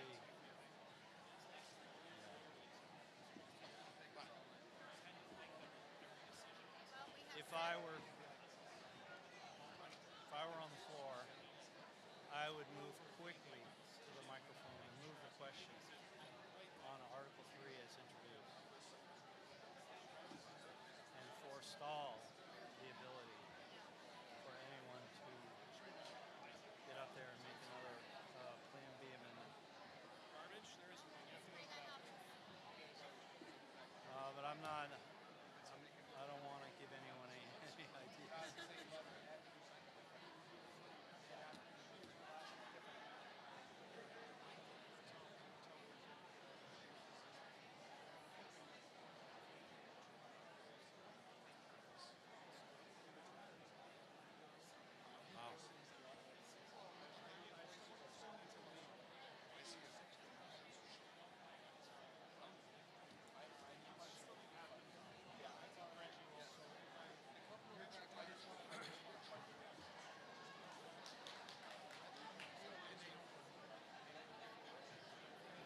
Could I ask everyone to please take your seats? Has everyone who intends to vote on the amendment to Article 3 with the blue ballot proceeded to the voting area to vote?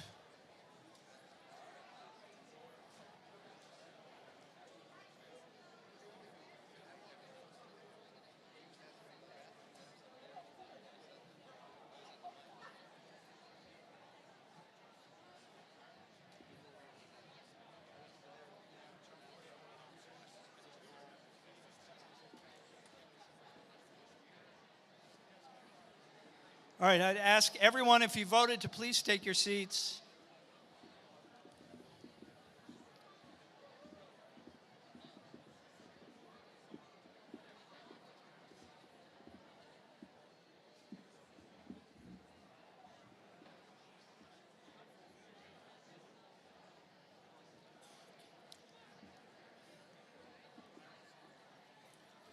Has everyone voted on the amendment to Article 3 who intends to do so? Okay.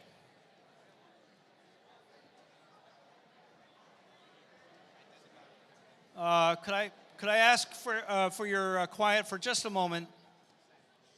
John, has everyone who wishes to vote, who intends to vote on the amendment on Article 3 done so? Okay, John. Andrew Perella is forming a counting team or teams for the blue ballot, and they'll commence that process.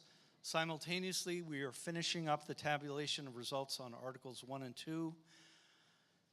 I'm hesitant to proceed with further action on the warrant until I have either the results of the voting on the official ballot, Articles 1 and 2, to share with you.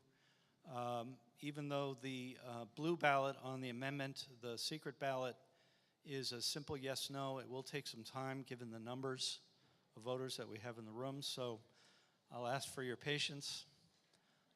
It's the old-fashioned process that we've got going here. And hopefully we'll have the results of Articles 1 and 2 to share with you shortly. Thank you.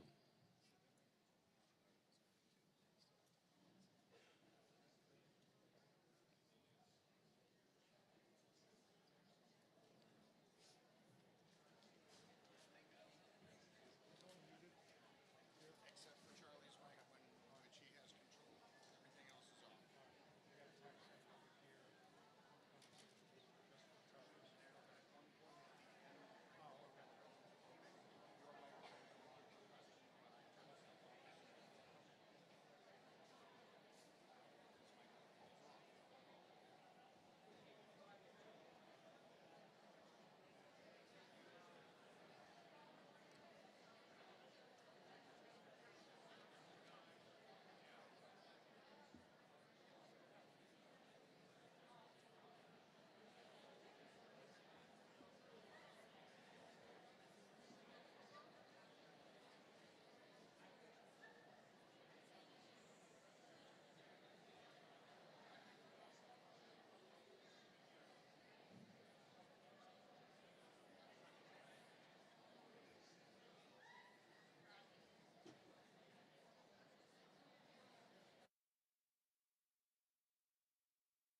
Hey, folks, while we've got a little time, I'll just kind of explain process with a budget article. If the motion to amend Article 3 is adopted, we would then proceed to a vote on Article 3 as amended. It is also open to further amendment at that time. If the motion to amend Article 3 is defeated, we return to the prior pending motion, which is the adoption of Article 3 as introduced, open to further discussion and amendment. We are not an SB2 town, which means that we don't leave here until we have an operating budget. And if it means we go till 11 o'clock, as my rules indicate, I will ask the meeting if it wishes to recess the meeting to a later date. But we'll continue on Article 3 until we have an approved and adopted operating budget. Are there any questions about process and procedure as relates to Article 3? Yes. Yes, please. So we're having a sort of a procedural discussion, and I just want to make sure people are clear at this point, and that's the only thing we're talking about. Okay. Yes. So the question I have is, you've said if this amendment passes as a yes, you will then go to voting again on that amended budget. That's correct. That amended budget, once it is, say it's approved, now you have your budget. There will not be any further discussion on that amendment. Am I correct in that? That's true unless someone moves to reconsider. Okay, so they move to reconsider, then you vote again or you discuss it again? That would require a vote, but that's a non-debatable motion. You can also move to restrict reconsideration. Okay. Thank you. Further question or comment on procedural matters related to Article 3 while we're waiting? Yes? No? Yes? I'm good. Okay. My turn? Pat Pike from Pennacook. If the amendment is defeated, can the amendment be brought back up again? For the same dollar amount? Yes, it could. It could be moved again. Okay. Yep. Thank you. Unless there is a motion to restrict reconsideration of that action taken by the meeting, and that motion is adopted by the meeting.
All right, I have the results of the voting on the amendment on Article 3. This is the amendment to reduce the operating budget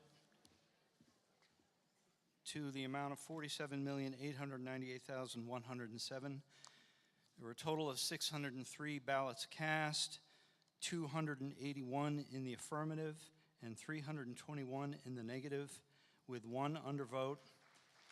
And the amendment to Article 3 is defeated. Article 3, as introduced, is now the pending motion and is open to further discussion and amendment. And I recognize this gentleman. Scott McPherson from Pennacook. I move the question on Article 3. And a motion has been made to move the question on Article 3. Is there a second to that motion? Okay, I will recognize others who were in line at the time you made the question. It has been duly seconded, so I'll recognize Therese. Hi, so it looks like we lost by about 40 votes. I would like to propose an amendment to Article 3 to amend the dollar amount to last year's budget plus 3% for inflation, which brings the new budget proposal to $49,747,050. If that budget worked a year ago, it should work now, plus the 3% with 48 less students, less faculty, in addition to the $3 million increase we had just 12 months ago. So I think this is more than reasonable for $49,747,050, which is last year's budget plus a 3% increase.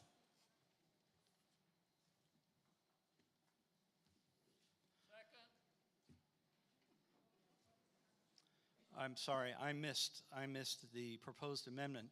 I will point out that we had a motion to move the question pending, and my inclination before accepting any further amendments to Article 3 is to recognize that motion.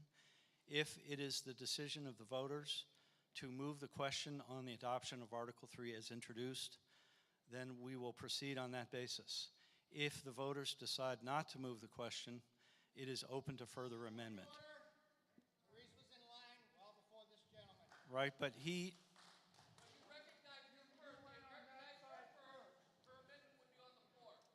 I don't know that she was or wasn't in line beforehand. I mean, there is a motion to move the question on the table. I'm going to recognize that motion. It has been duly seconded. It's not subject to debate.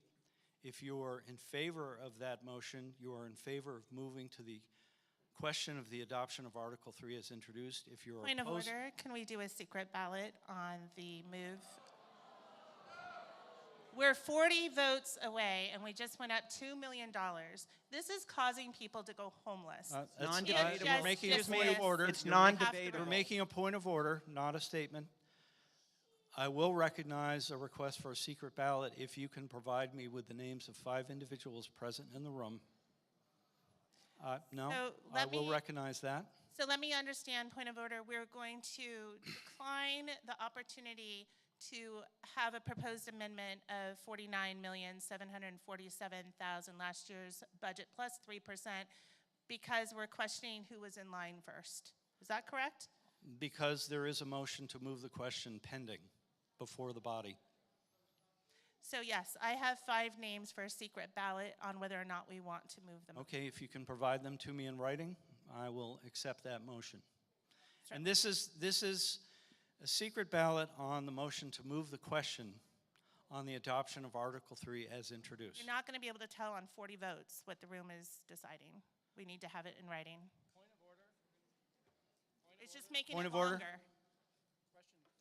Can you speak into the mic, please? This is specifically, is the motion for a secret ballot on the motion to move the question. or Yes. on the motion to vote for Article 3? No, it is on the motion to move the question. Then we vote on Article 3 as introduced. The motion to move the question will suspend further debate on the pending motion, which is the adoption of Article 3 as introduced.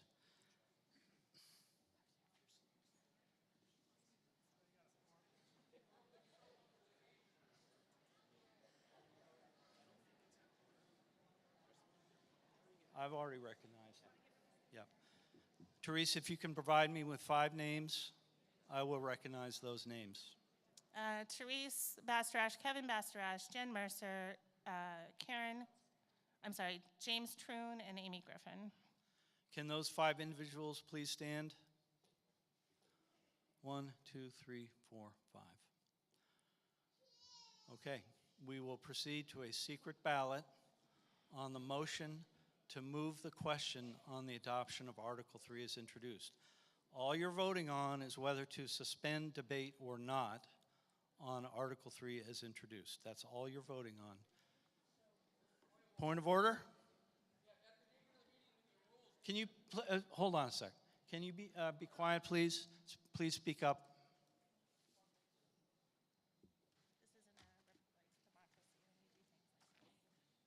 At the beginning of the meeting, didn't you say during the rules that you were going to recognize the people standing at the microphones before you accepted a point of order? Motion to move the question before I accept. I'm sorry, yes. The motion is in order, but I allow others to speak. Now, Ms. Bastarash proceeded to the mic to make an amendment to Article 3 as introduced. So yeah, but this gentleman made a motion to move the question. But you told us during the rules that you were going to recognize any questions of the people at the microphone before they were all at the microphone. She didn't pose a question. She proposed an amendment to Article 3. It was a question to amend Article 3. I mean, no matter which way you look at it. It was a How about we go to live stream and see who was at the microphone first? They do that in basketball. Just a point of order. So can we can vote to change your rule, right? So you had originally said, hello? Thank you. My name is Liam. I'm from Pennacook.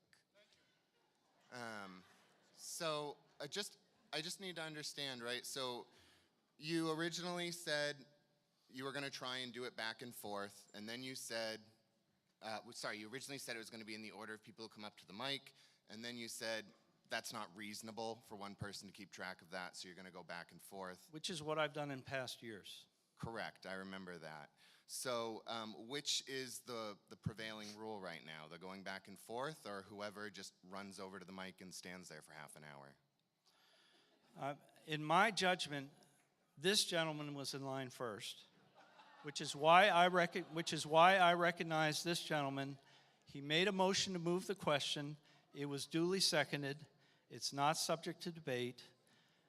I recognize Therese because she was in line. She has requested a secret ballot on the motion to move the question. That is the point of procedure that we're at this point in the meeting. No, I'm going to proceed by recognizing the motion to move to a secret ballot on the motion to move the question. It has been duly seconded. Would it not just be easier to let everyone vote on this amendment? It's a very reasonable amendment. It meets everybody in the middle. No, I think it inappropriately supersedes a procedural motion that was made, which is non-debatable, was seconded, and that's where we're at. Point of order? I think there is a little bit of unclarity here. I don't want to speak for you by any means. I'm unclear as to whether or not the motion for a secret ballot was in fact intended for the motion to move the question, or if it was intended for whatever further vote was made on Amendment 3. I'm recognizing it as applying to the motion to move the question. Can I then make a motion to override that decision? No. Oh, okay. The answer is yes. The meeting can override me at any time by simple majority. Then I make a motion that we take a quick verbal vote to override the decision to make this silent vote on the motion to a secret ballot, as opposed to on the motion to move the question. There's a second to that motion. So the motion is to override my decision to allow the motion to move the question on the adoption of Article 3, let me finish, to proceed to a secret ballot. Am I correct? Yes. Okay. Does everyone understand the question?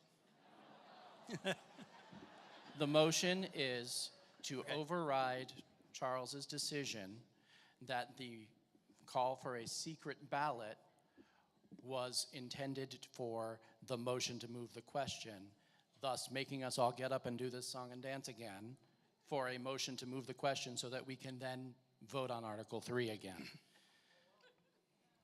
Did that make it any clearer? My understanding where we're at, okay?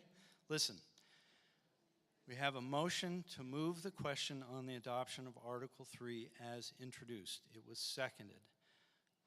You were in line. I recognize you to speak. You rose to make further amendment to the adoption of Article 3, or to Article 3.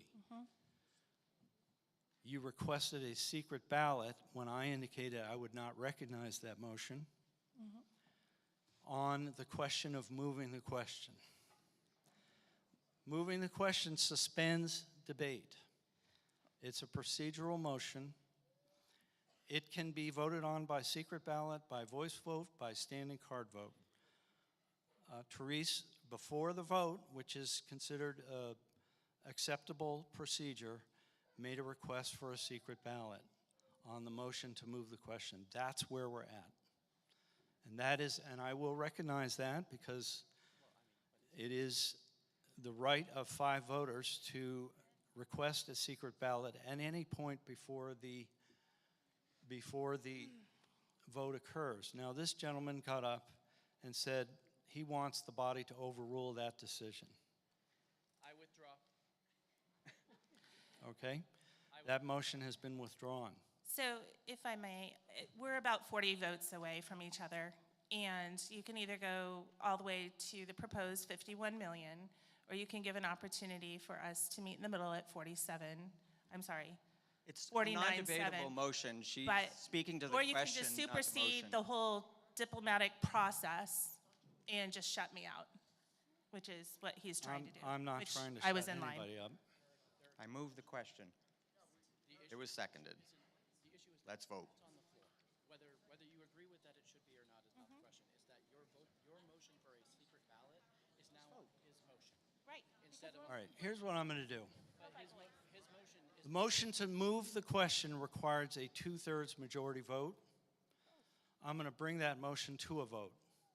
If, in the judgment of this meeting, 2/3 of the people present wish to suspend further debate on the adoption of Article 3, then I will recognize that.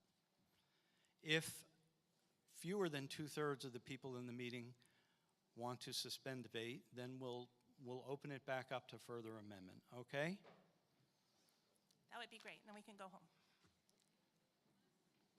All right, are you ready for the question? Yes. Does everyone understand the question that we're voting on? What we're voting on is the motion to move the question on the adoption of Article 3 as introduced. It's not debatable, but it requires a 2/3 majority vote. If that vote fails, Article 3 is open to further amendment. If that vote passes, then I will call for a vote on Article 3 as introduced. Okay? That's where we're at, and that's what I'm going to do. Order. Point of order? Can you please spell out what a yes vote will accomplish and what a no vote? I thought I just did. I'll do it again. The pending motion is the motion to move the question on the adoption of Article 3 as introduced. If you vote yes, you are in favor of suspending further debate on the motion to move to adopt Article 3 as introduced. If you vote no, you are in favor of continuing debate on Article 3, and Article 3 would then be subject to further discussion, and amendment. Article 3 as introduced. Are you ready for the question?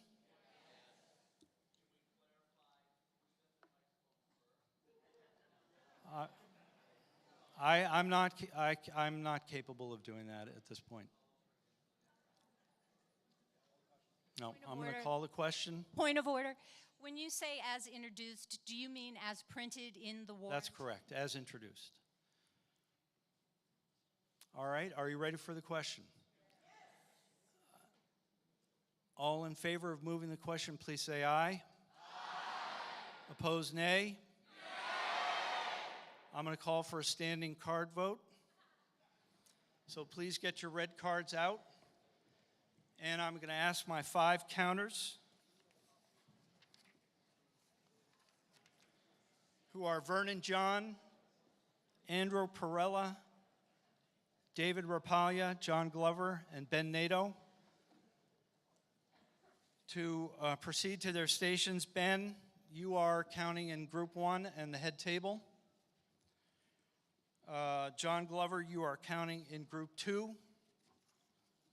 which is this side of the guardrail in the middle. David Rapaglia, you are counting in Group 3, which is the far end of the bleachers to my right. Andrew Perella, you are counting in Group 4, which is to the left of the center guardrail. And Vernon John, you're counting in Group 5. So all in favor of the motion to move the question in Group 1 and the head table, please raise your cards if you are in favor.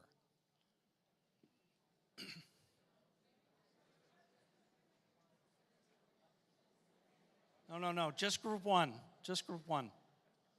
I'm going to do this by groups because we have so many people.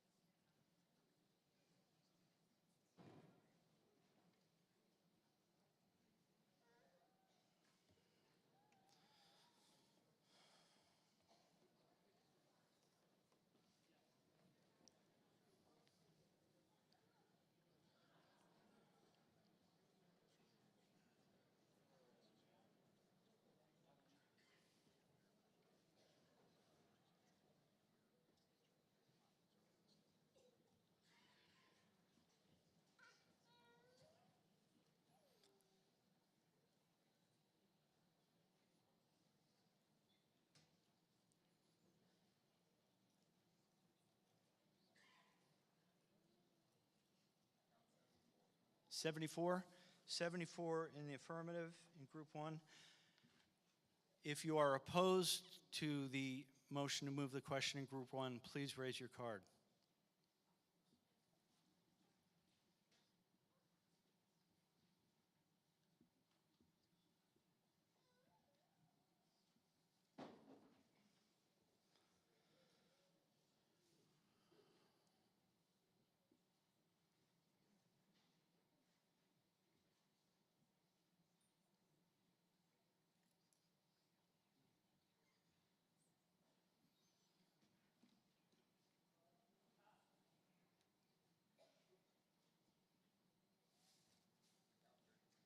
$32.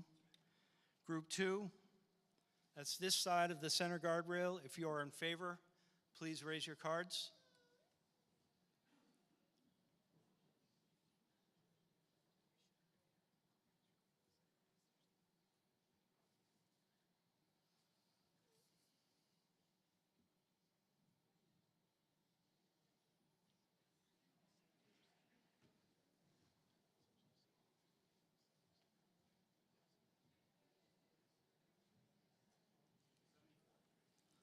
$74 in the affirmative. If you are opposed, please raise your cards.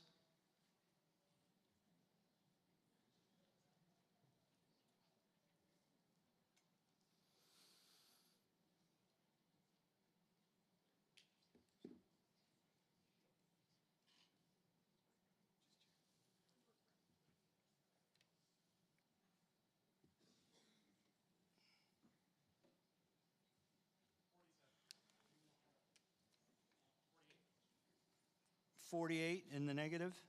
Group 3, if you are in favor, please raise your cards.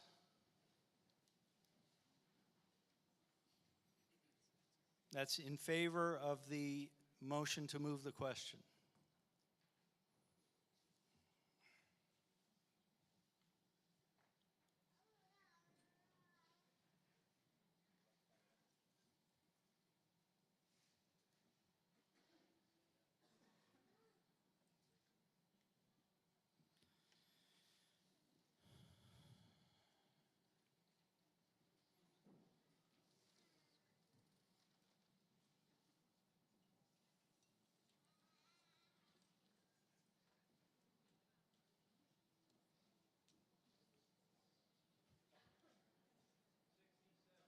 $67 in the affirmative. If you are opposed, please raise your cards.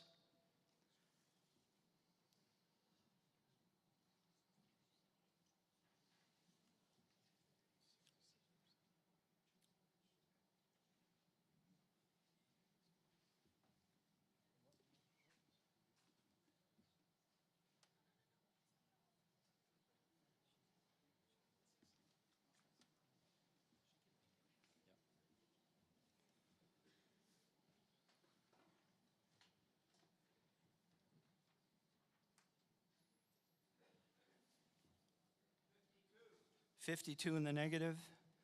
Group 4, if you're in favor, please raise your cards.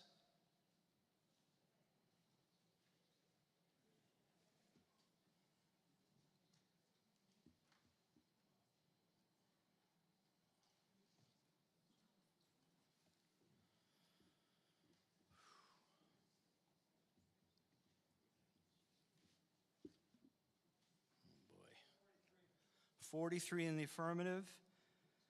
If you are opposed, please raise your cards.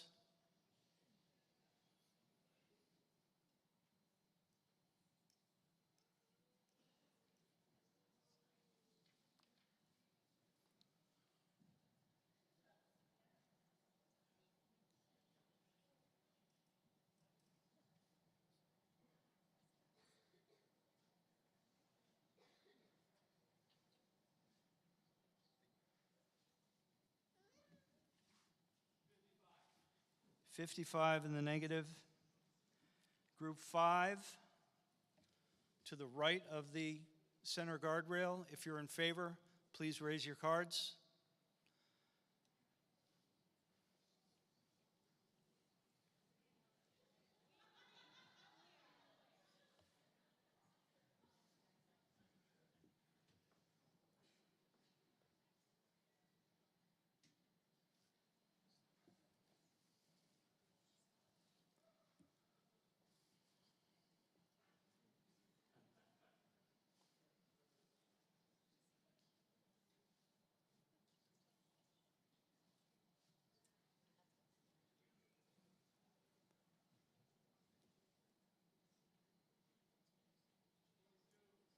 How many? 42 in the affirmative. If you're opposed to moving the question, please raise your cards.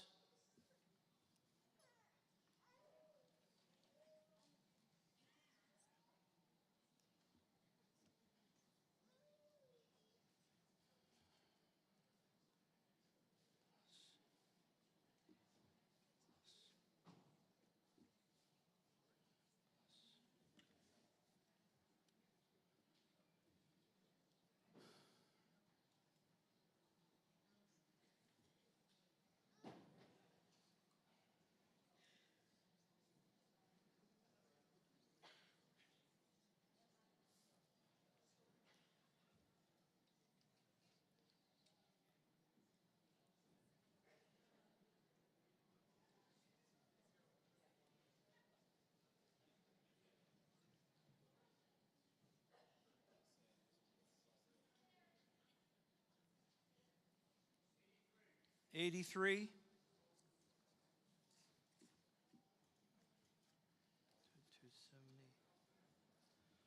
With a total of 570 votes cast,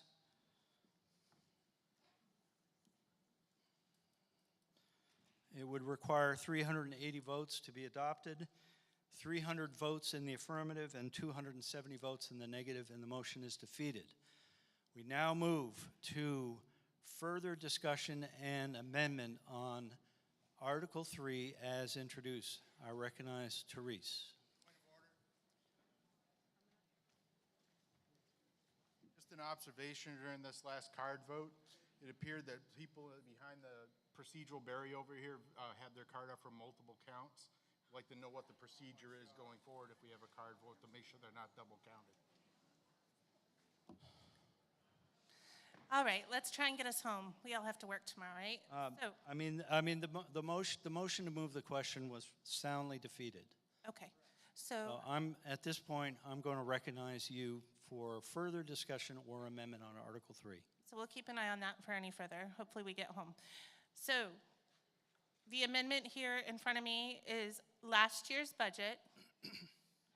That includes 5 open positions, salary and benefits that weren't filled, no plans to fill them, with class sizes in Loudoun that are 12 students per teacher, to $49,747,050, which is last year's budget plus a 3% increase for inflation.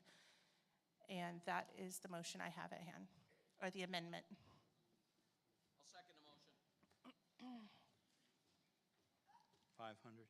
49,747,500. 49,747,050. It's last year's budget plus 3%. Okay, motion has been made. It's been duly seconded. And then I have a vote here for secret It's ballot. When open to discussion. So the pending motion is the adoption of the amendment on Article 3, which proposes a reduction in the bottom line figure to $49,747,050. And I recognize you to speak to the pending motion. Hi, my name is Liz Duclos. I'm from Pennacook. I currently teach in a neighboring district that had cut many positions recently. And I want to let you know the ramifications of what you are choosing to do by cutting the budget. I understand we are all facing serious tax issues. I get it. And the state does need to work to give us more funding. But our children deserve the best that we can give them. And if you're going to cut funding, you're also cutting programming. So if you're looking to raise test scores, the only way you're going to do that is by Direct your comments to the moderator. the only way you're going to do that is to give the district the money that it needs to fund the programs to help those students. I also want to call the question.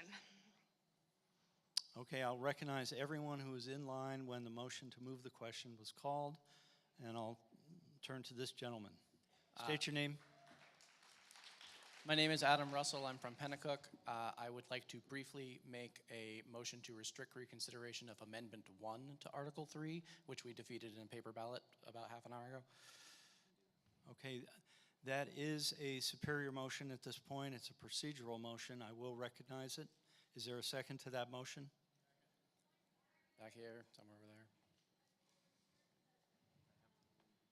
there. I think you can restrict reconsideration of any prior action taken by the meeting. Am I correct on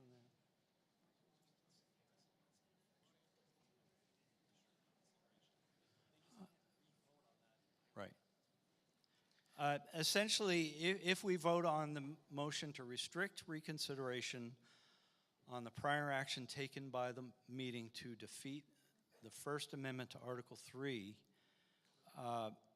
it simply means that you could not vote on an amendment in that same dollar amount. Correct. Okay. I will recognize that motion. It has been seconded. Does everyone understand the question? So the question at this point is to restrict reconsideration of any amendment that proposes a reduction in the operating budget dollar amount to the prior figure of $47,898,107.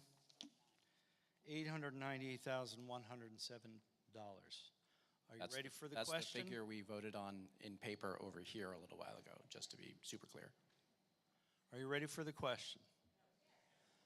All in favor of restricting reconsideration of any amendment that proposes a reduction in the operating budget by that dollar amount, please say aye. Aye. Opposed, nay? The ayes have it, and a motion to restrict reconsideration of that dollar amount amendment is in order. I'll now return to the pending motion.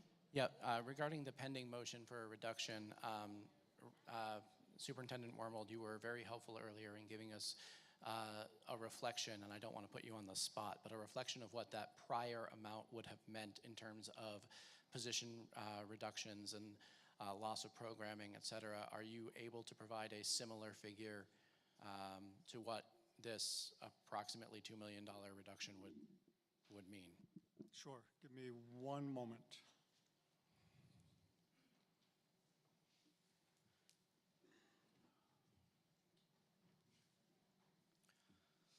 That motion is on the table, just so everybody knows, but also a motion to move the question has been placed on the table.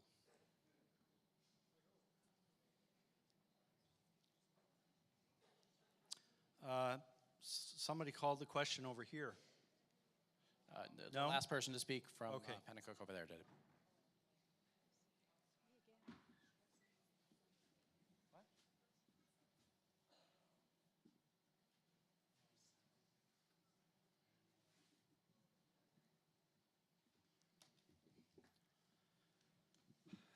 So roughly, if we try to split it up between teachers, support staff, and programs, 18 teachers, 8 support staff, and 8 of the programs, before and after school, sport type things. Do you have a rough figure for how many teachers there are at our smallest schools? The smallest schools? Yes. There'd be 1 per grade level. So between our 2 smallest schools, you're talking roughly 10 teachers? 12, yep. And 12 teachers? So this $2 million reduction would basically eliminate effectively the equivalent of the entire staff of those 2 schools.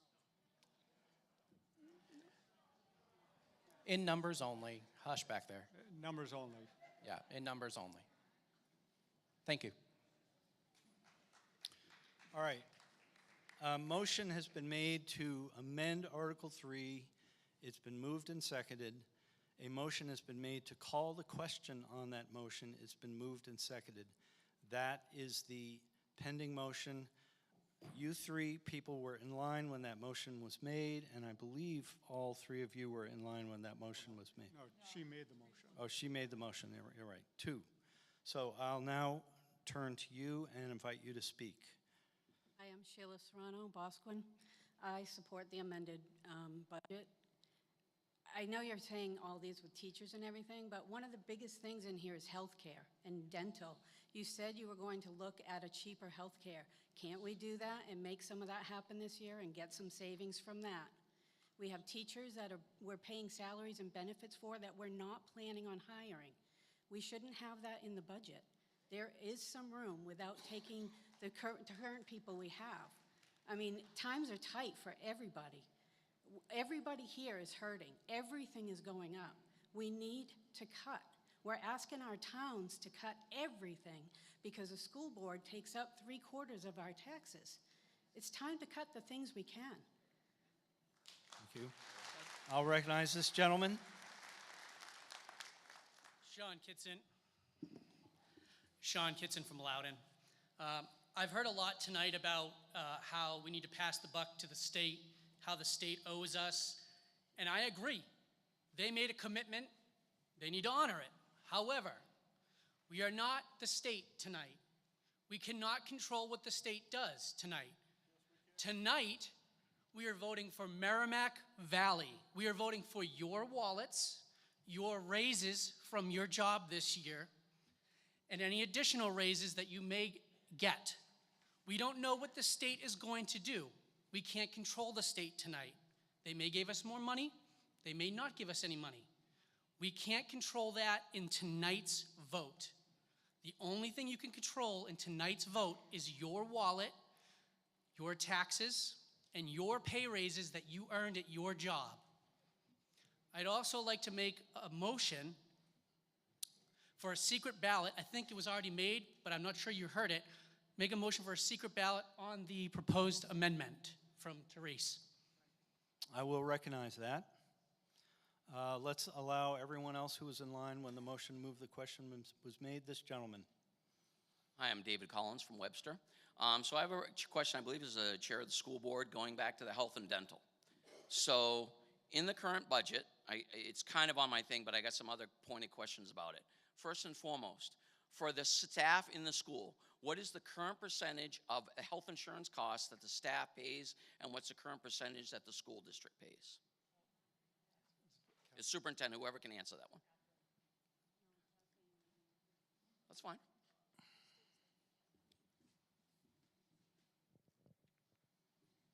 Current percentages are, for a single plan, the district pays 90%. For a two-person plan, the district pays 86%. And for a family plan, the district pays 80%. David, can you just state your last name again for David Collins, Webster. H-O-L-L-I-N-S? No. Collins, C-O-L-L-I-N-S. Oh, thank you. Did you get an I answer to did, your so that's the question? current Okay. percentage that we pay on health insurance. So I want everybody to hear that very loud and clear. That's a very large percentage. So my question back to the chair, and I think you're the chair, is my question back to you is, so we have a budget that was set based on the same number of teachers with no changes, and we already know they're being eliminated, right? So you said that basically you're looking at other changes. You said that you're going to look at other health carriers. Now, my question is, I believe the fiscal year of the school district is a 7-1 to 7-1 fiscal year. Am I correct? Yes? 6:30. 7-1 to 6:30. 7-1, yes. okay. So we're basically some months out. Have you talked to your carriers yet to look at any projections on what those potential costs up or down may be right now? And what are those, if you got them? Yes, and I can send that back to Kathleen. Okay. So we're working with a Can you hold the mic closer? I can't hear you. We're working with a new carrier Yep. to see if we can get better pricing. Nothing has been finalized yet. So potentially, we could save maybe $300,000 if we do make the change, if we're able to make that change. And the $300,000 you're talking is based on the same number of teachers in this budget. You're talking about equalizing what we have now going forward. You're not talking about the reduction in teachers, correct? Because we're basing a budget on, let's use the number of the superintendent, 242 teachers. Let's assume this budget is completely based on 242 teachers. I'm just using that number the superintendent quoted. So that's what you're saying the 300,000 is based on, correct? Correct. All right. So if this petition's being eliminated, there's more money there as well. Again, I go back to the point. The board needs to realize, and everybody needs to hear or think of this. I don't know about you, how things are in your company, but in my company, we've had reductions in my company. And guess what? They're not adding people. These are challenging economic times. I lead to my other speaker that said this. We're not talking about what's going on in Concord. What they do is what they do. That will impact us down the road. We can't face that. It's a reasonable cut that they're asking for. The board, I don't think, actually looked at that. And I'll be honest with you, I've been coming to this meeting for many years. And I continue to say the level of transparency in this meeting, and it continued by the school board, I don't get this. Last year we spent a lot of time talking about Andover and about the tuition and about the discounts we give them. And we spent a lot of time talking about the state average pupil cost and our pupil cost, and that it was much reduced, right? And why was it reduced? So we bantered that. And I brought up to the mic at the end and I said, you need to be more transparent. Now we've had issues with special education funding, which understandable. I understand that. And to the teachers, not everybody understands that, but we all got to tighten our belts. That's a reasonable proposal. I think everybody in this room needs to think about this, that it's a reasonable proposal to cut it, because what's happening is they're in a budget deficit now that they have to cut, and they need to look at some serious cuts. And sometimes you got to pull up, tighten your belt a little bit. People aren't going out buying new vehicles. People are looking to tighten their belts right now, and it's time for everybody to take a look at that. There is fat in this budget that can be cut, and that's what we're talking about, cutting the fat in the budget. You may not like it. I'm sorry. That's the way it is. That's the real world. That's what private America is doing. And we're at a public meeting, and I believe that, and I support this motion. I'll end it with this. I think you should seriously think when you go vote in favor of the amendment. This is not a shot at the school board, but what is a shot is at the administration, is that you need to take a harder look at your cuts. You need to come in and say, you know what, we've made mistakes and here's where we've cut. All I hear is, well, it's reasonable, it's good. Of course we want to do well for the students. Of course we want to. Everybody here, there's not a person in this room that doesn't support the students. But let me tell you something, in almost the 20 years I've been at Webster, I'll finish, sir. Yep. In almost 20 years I've been here, the budget has doubled. And all I hear is goes up year after year after year, and you're not cutting the budget. There's fat in the budget. That's a reasonable proposal, and I support it. Thank you. Okay. I'll recognize this gentleman. I believe you've already spoken on Article 3, but no? Okay. State your name. Liam Pennacook. You're very welcome. Last name? Jewel. Thank you. So I just want to point out, I think it's disingenuous to tie this to inflation. First of all, I don't know about you, but it doesn't feel like I'm just paying 3% more this year than last year for anything. But the fixed costs we have to legally pay aren't the 3% increase, meaning this still just cuts the staff and the services and the programs. That's just the reality of it.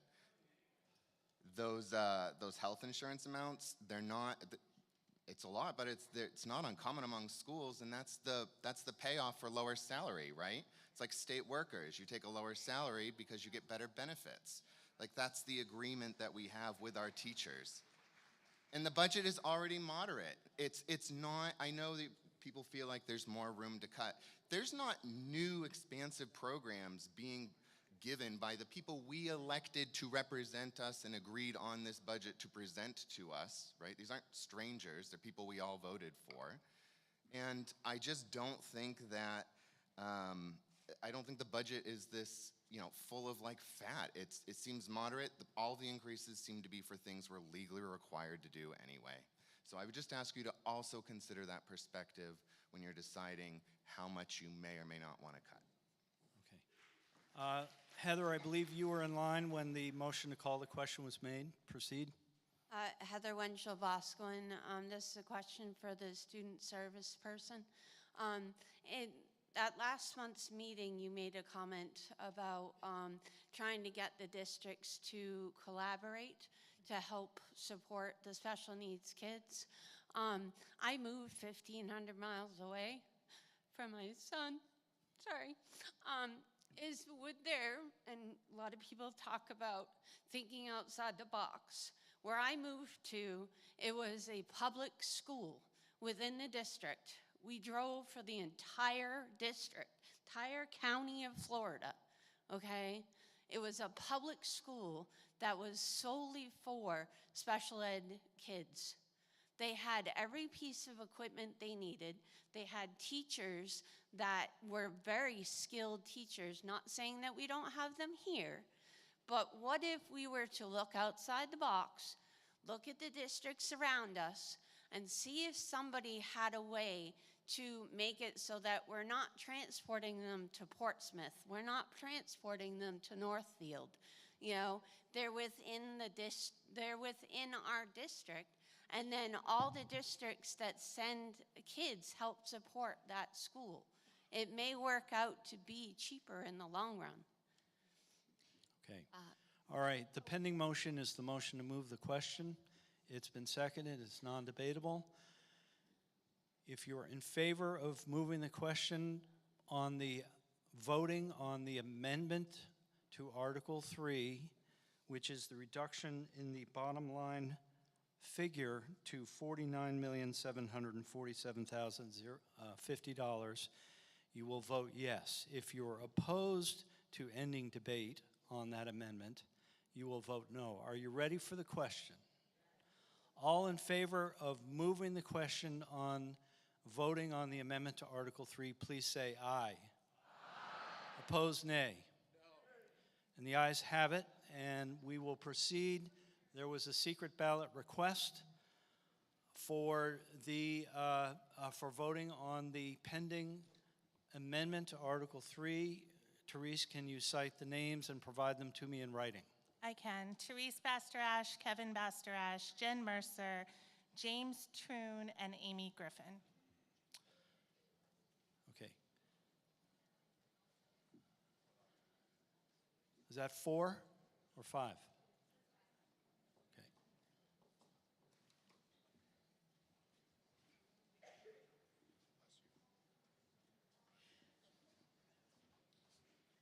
All right. Kevin Bastarash, please stand. Jen Mercer. James Troon. Amy Griffin. Okay. There are 5 folks who petitioned for secret ballot are present. At this point, we will proceed to a secret ballot on the amendment to Article 3. Does everyone understand what we're voting on? If you vote yes on the, what color ballot are we using this time? Pink. On the pink ballot, you are in favor of amending Article 3 to the bottom line dollar figure of $49,747,050. If you vote no, you are opposed to that amendment. We will start with Group 1 and the head table. And folks, we're going to have 3 lines. So form 3 lines entering the voting area. And John Herbert, do we have the results on Article 1 and Article 2? I can't hear you, John.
Group 2.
Remember to show your wristband.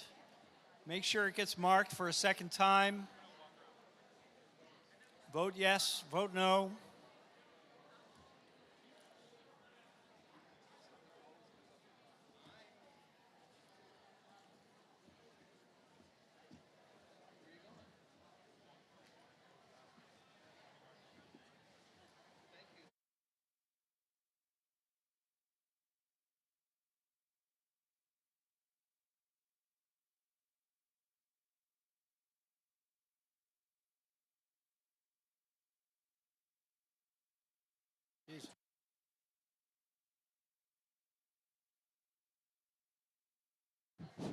All right, group 3. And just a reminder to please return to your seat as soon as you voted. Ugh.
Now,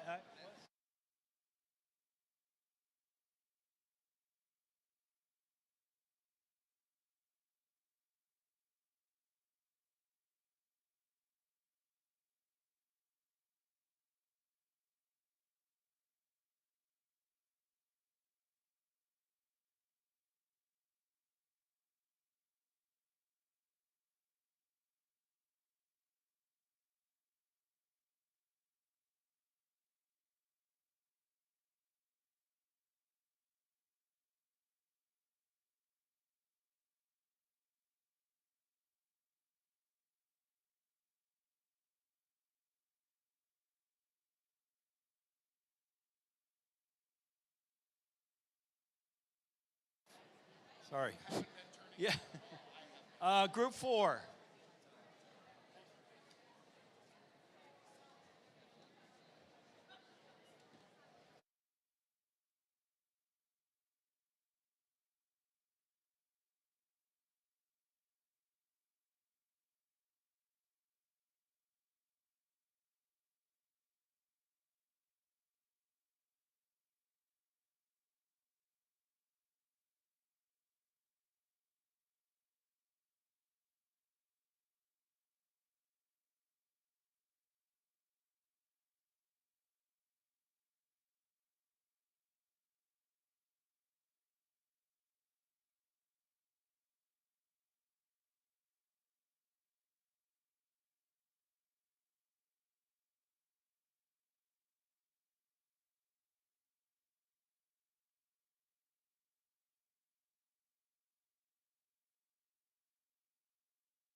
We don't want.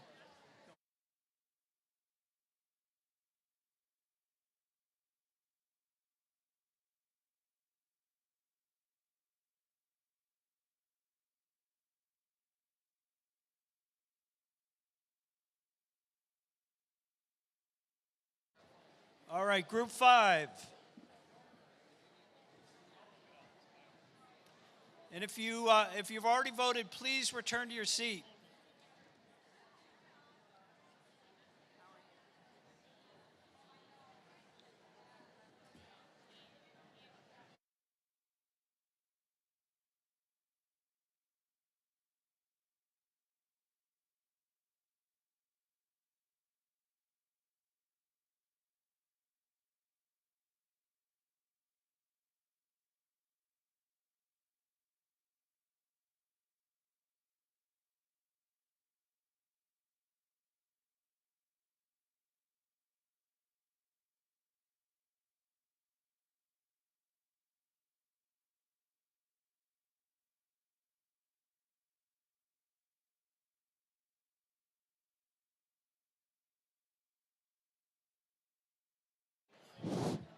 John Herbert, do we have the results on Articles 1 and 2?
All right, if you are done voting, please return to your seats. And it looks like the last of Group 5 is working its way through the voting area. We'll take just a few minutes for them to finish up.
All right, it appears that everyone who intended to vote on the pending amendment to Article 3 has done so. Am I correct?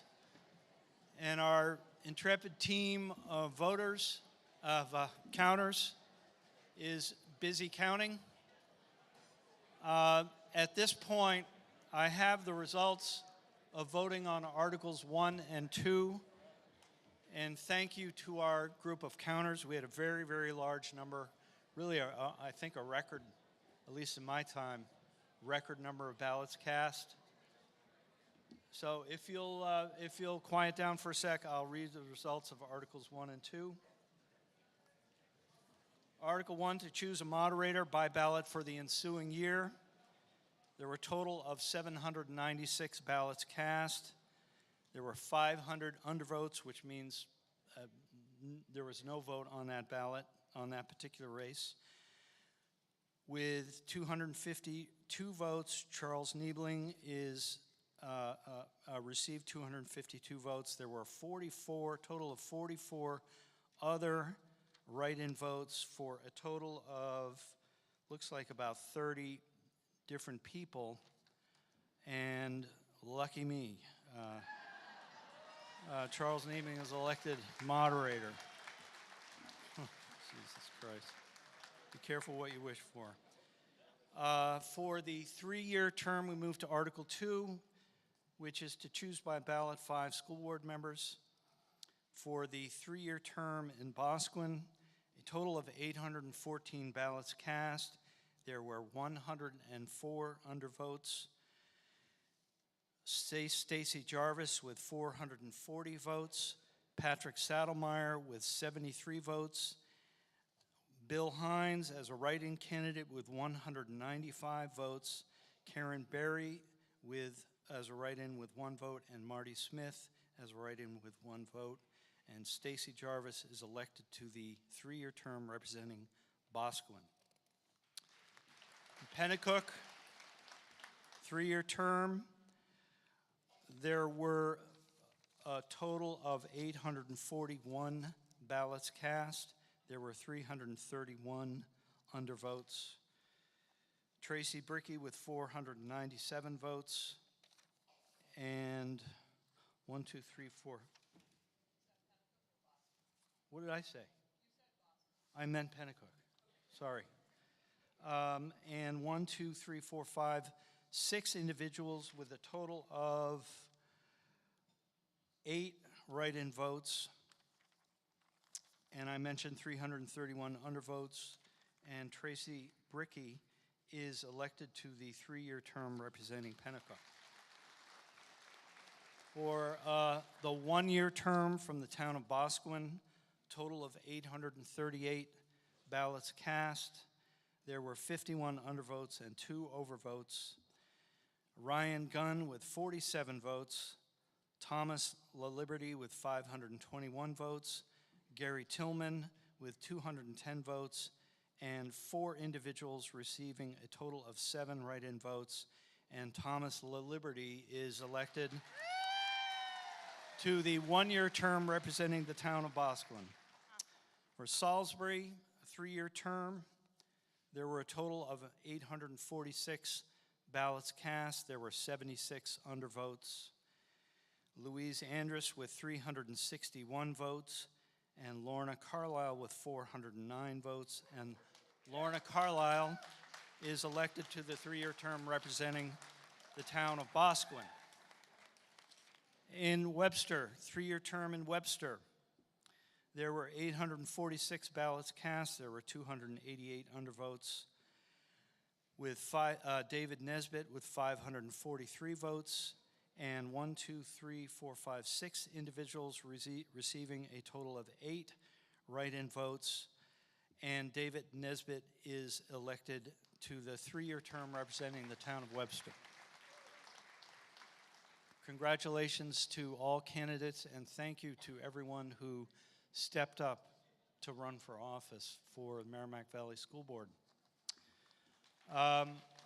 We're waiting on the tabulation of the results from the amendment to Article 3.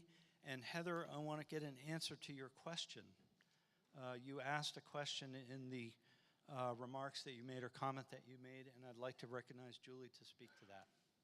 Yes, thank you, Heather, for bringing up the topic of a school, because the answer to that is yes, we are working on a few ideas. So I wanted to make sure that everybody was aware of some of the things that we're working on to help with things like special education placements and transportation. So I have a few lists in front of me, but to summarize, we are working with the Lakes region. There's a consortium. A bunch of us Lakes region districts are working to get some state funding for a school that we could all contribute. We would have some seats, and we would be able to send some of our students there rather than to some of these schools that are far away. In addition to that, we have met with the Concord School District in looking at creating, I'm not sure that I'm going to remember the name of it, Dr. Worm, but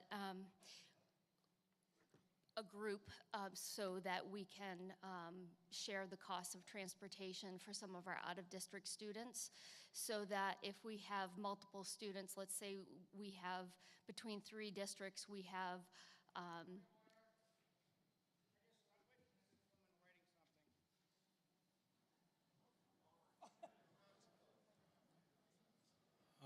just state your point of order.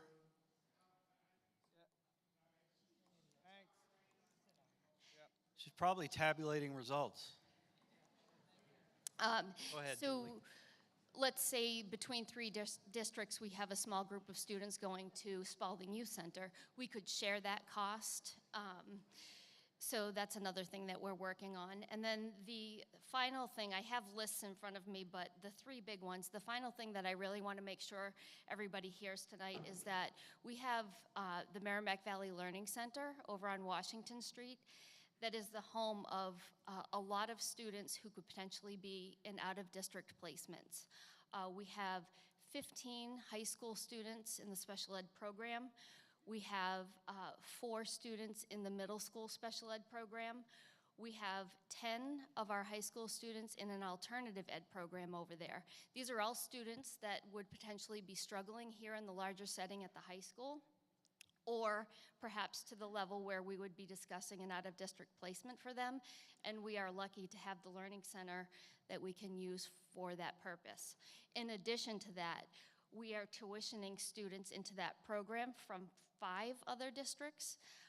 We have our tuition this year is $65,000, so we're working with other districts to be the special ed placement for some of their students, and it is projected that next year that tuition will be $70,000. So I just wanted to make sure everybody was aware that those are some things that we're working on to help with some of these issues. Thank you. We're still waiting on the results of the tabulation of the vote on the amendment to Article 3. For what purpose do you folks rise? Do you wish to speak to Article 3? Do you have a question for the school board? I'm happy to kind of open it to the floor for just a moment if you have particular questions or comments. No, not a question. Okay. We'll wait then. Okay, over there? You good? If these guys have, I just don't want to lose my opportunity like I did last time, so I'm kind of hanging. May I open something for discussion? Yes, you may. We have a few state reps here sitting in the audience tonight, and the state's been getting hammered by both sides. I'd like maybe for those state reps to get up to this microphone and explain to this body, if they could, what's going on. Give us some insight. I'm a little hesitant to go too far down that rabbit hole until or unless we get to Article 10, which is any other business which may legally come before the meeting. This one, you have a question or a comment? I recognize there may be a lot of interest in that, but I think I'm going to hold that off to Article 10. Yes, state your name. Hi, I'm Jen from Pennacook. Can we just look at number 15 on the blue sheet of the rules that we agreed to before we started today? Would you mind reading that for us? Each speaker may only speak once until everyone who wishes to speak for a first time has spoken. Thank you. Okay. There have been a series of motions and motions on top of motions. And generally, my practice is to allow anyone to speak for a first time on the pending motion. But once we either defeat the pending motion or it becomes subservient to another motion, I welcome the I just wonder how long we need to be held hostage by 5 people when we have voted multiple times not to be on the same page. So if the rest of us could speak before she gets a chance to speak again, it would be appreciated, and I think agreed the rules. Point taken. Question or comment? State your name. My name is Annette Kowalczyk, and I just want to caution the school board and everyone here in this room. Special ed does have a big price tag. It is mandated, and it is necessary. And our kids, I have a special ed kid that went through Merrimack Valley, and I'm certain he had a pretty big price tag attached to beside his name. What parents of my issue at first was the fact that we're pitting special ed kids against regular ed kids. That should not be happening. I understand you need to explain why the budget exploded, but it's not just special ed. As we've heard from other people, there were other issues that came out throughout the year. My second comment is be very careful. When you start talking about grouping special ed students into a separate education or a special school, and for everybody else who feels that that's where those kids should be, you are absolutely incorrect. My special ed son benefited all of these regular ed students just by being in the classroom, and it provides, there was a separate school. If everyone can remember what happened at Laconia State School, and the parents banded together. So board, please be very careful how you move together and decide you want to separate special ed from regular ed because it costs too much. Okay. Do we have the results of the amendment to Article 3? Oh. Hi, John. Okay.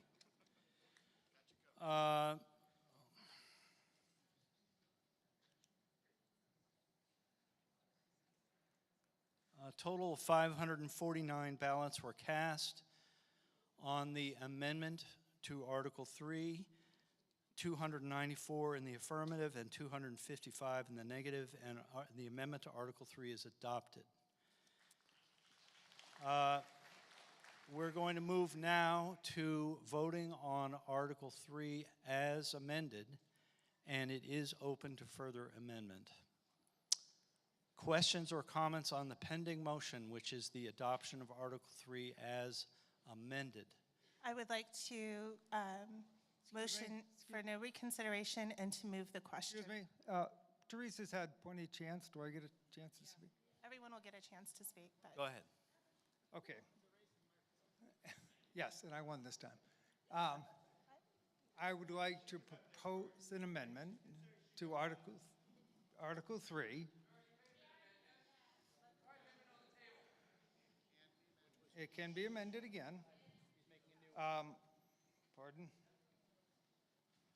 I would like to change, replace the amended number with a new number, and that number would be $50,713,012. $50,713,012. Yes. Okay.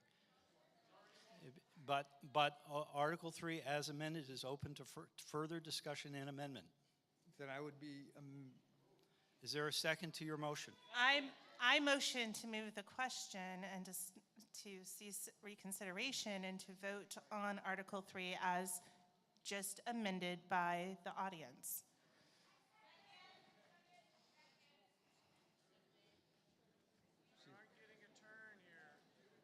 I didn't get a chance to speak.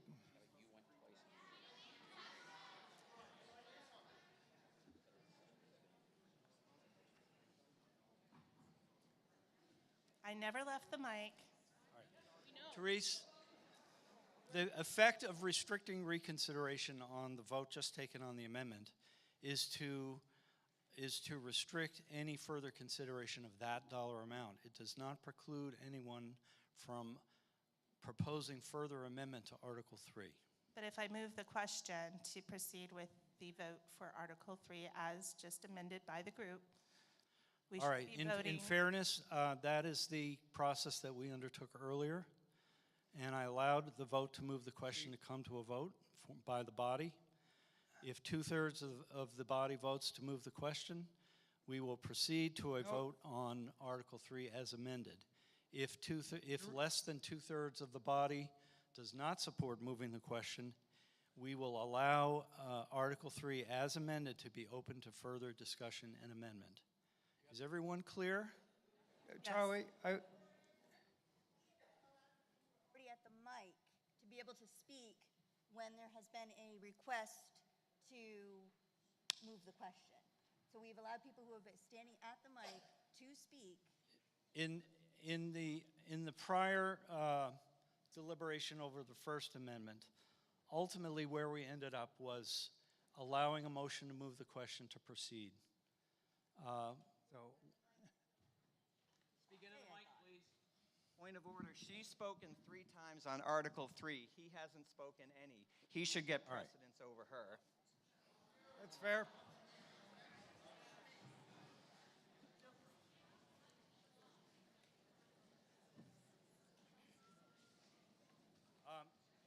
I'll allow others who are standing in line to speak to the pending motion, which is the adoption of Article 3 as amended.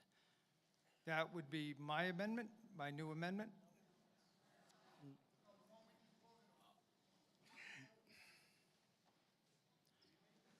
Your amendment is in order.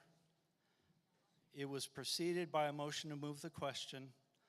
I'll allow everyone who was in line when the motion to move the question was made to make a comment or pose a question. Okay? I'm not forgetting about your motion. I'm simply going to allow those who were in line to speak. Okay? Hang tight. Teresa, I'm not going to recognize you. I'm not going to recognize you. You've spoken multiple times. I'm not going to recognize you. If you have yet to speak on Article 3, I believe you spoke on Article 3, correct? No, you spoke on something else. Yeah, I spoke on the rules. Right. I'd like to move to vote on Article 3 as originally introduced, which is what we were here for. That's can't what do I'd that. like to do. I'd like to. No, nobody voted for Therese. the vote on the amendment to Article 3 is in order.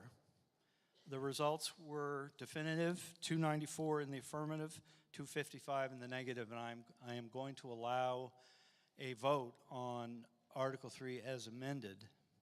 There is also a, help me out here, come on. Help me the fuck out.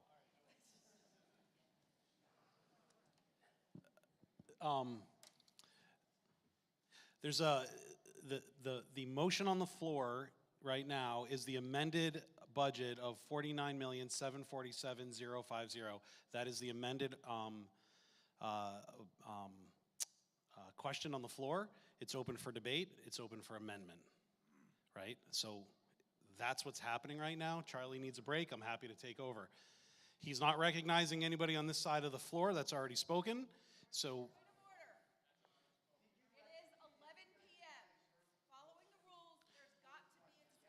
one at a time, please. my understanding that her motion to call the question was not recognized because she made a motion to restrict reconsideration. You can't make multiple motions while you're at the microphone, so no one on that side of the room is currently being recognized. That's my understanding of the moderator's ruling.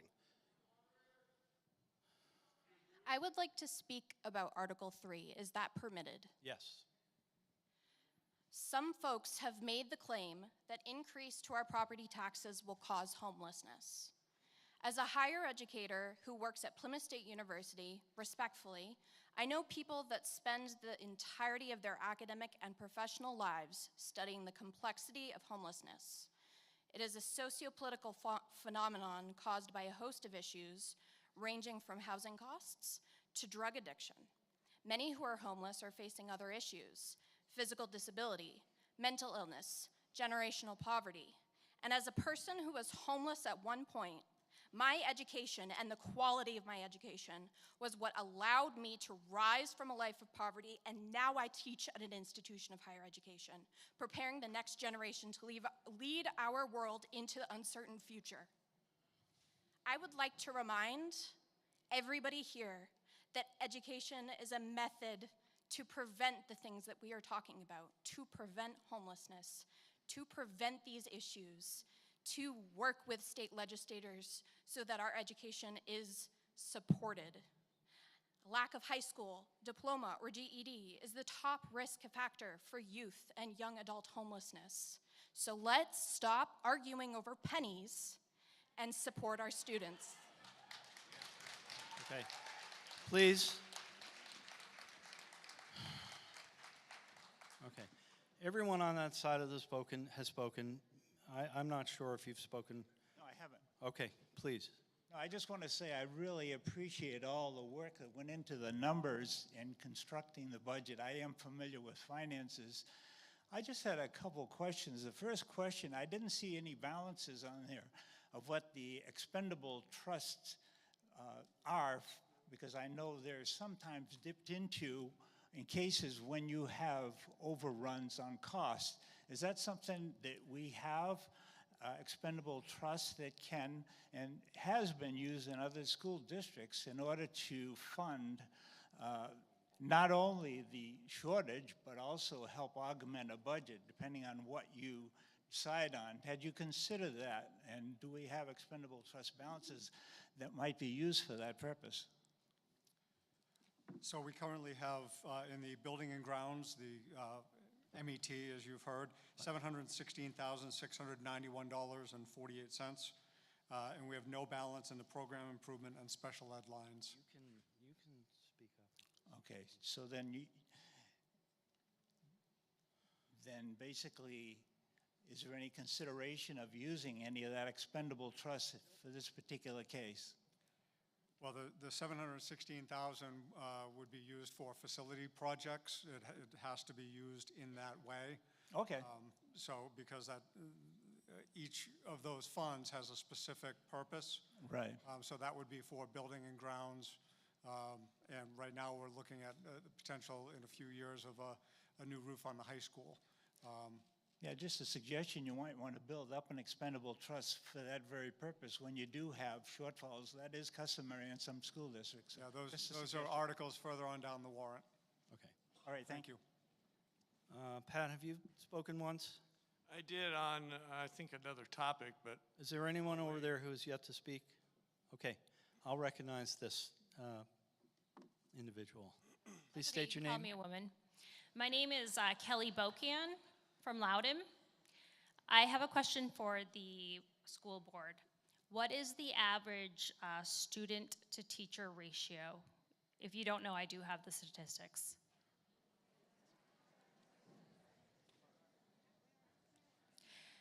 This has been asked. It wasn't exactly answered. So, according to the New Hampshire Department of Education, their website, it says that the student to teacher ratio in the Merrimack Valley School District, the average is 11.9. And I just want you to know, the New Hampshire Admin Code of Education 306.17 says the class size needs to be grades kindergarten through grade 2, 25 students or fewer. Grades 3 to 5, 30 students or fewer. Now, middle school to high school, 30 students or fewer. The average for Merrimack Valley School District is 11.9, less than 12, less than half. So it does sound like we have the ability to make some cuts here. And I also want to speak to housing. I am a housing director. A lot of people see homelessness, and no, it's not directly tied to property taxes, but the landlords, when their taxes go up, they put that on the tenant. And we have had an astronomical increase in homelessness in the state in the last 2 years. And you know what else has gone up astronomically in the last 2 years? Property taxes. Is that a coincidence? I don't think it is.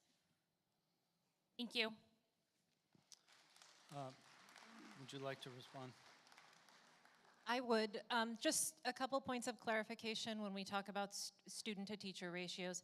That's not specifically classroom teachers. That's all teachers within the building encountered in that. So like our special educators, our teachers that are providing specialized services. So that number doesn't really reflect what you're seeing in the actual classroom. Our school board does have a policy that makes recommendations around class sizes, and those recommendations are under 20 or less in, I apologize if I don't have this exactly accurate, but K to 2, and then 25 and under up from there. And I would just point out, and many of you are educators in the room, so you already know this, it is pretty critical for students to be able to have a conducive learning environment, that the amount of students in the classroom to the one adult that's in the classroom is a reasonable number for them to be able to meet all of their needs. And so I would just suggest that 25 kindergartners and one adult is not practical.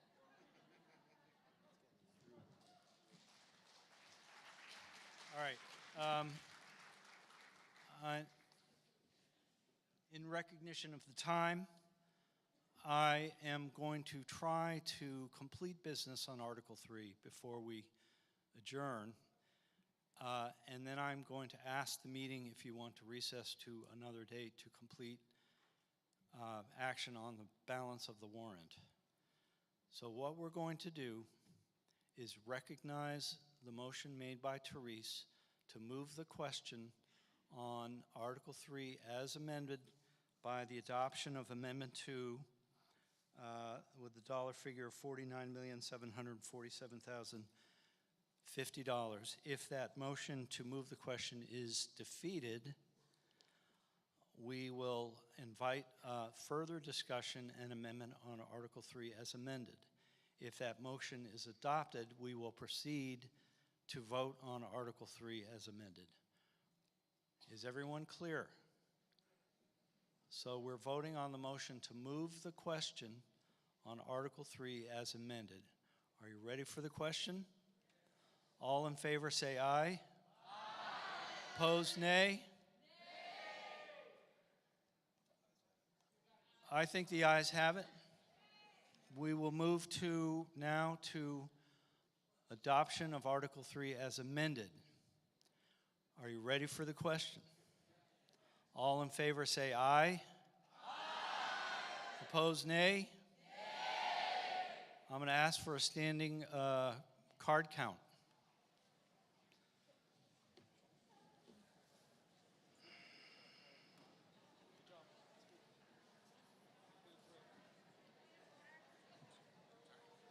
Yes, Pat. I don't know if this, oh, I guess it is working. Can you restate the question, what we're voting on? Yeah, what we are voting on is Article 3 as amended to the bottom line dollar figure of $49,747,050. So if we vote yes, we want. You are in favor of adopting Article 3 with that bottom line figure. If you vote no, you are opposed to adopting Article 3 by that number. And the result of the voice vote was not definitive in my mind, which is why we're moving to a standing card count or a card count. We'll start with Group 1 and Ben. So if you're in favor of adopting Article 3 as amended, please raise your card. This is Group 1 and the head table.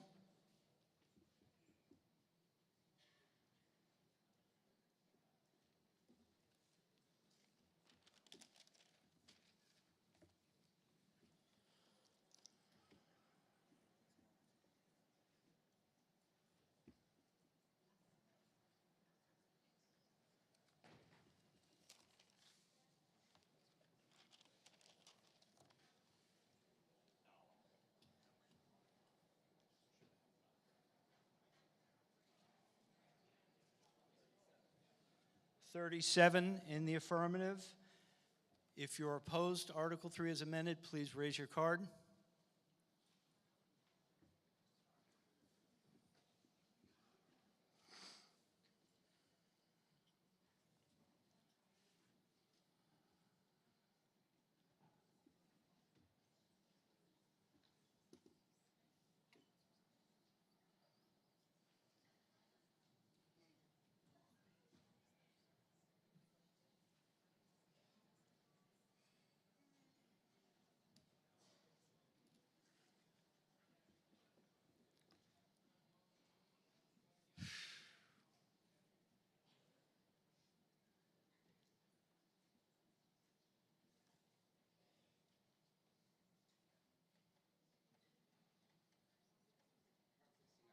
$69 in the negative.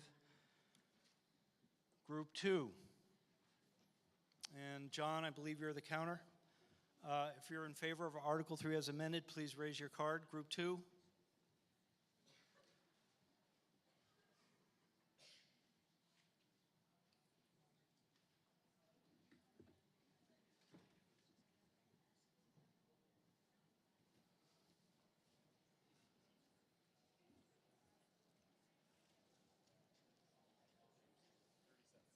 $37 in the affirmative.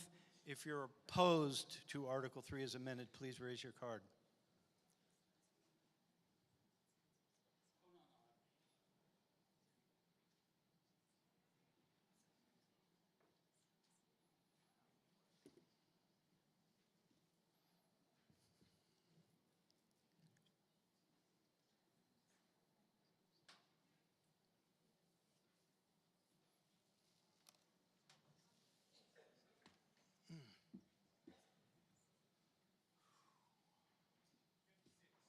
$56 in the negative. Group 3, David, if you're in favor of Article 3 as amended, please raise your card. Group 3.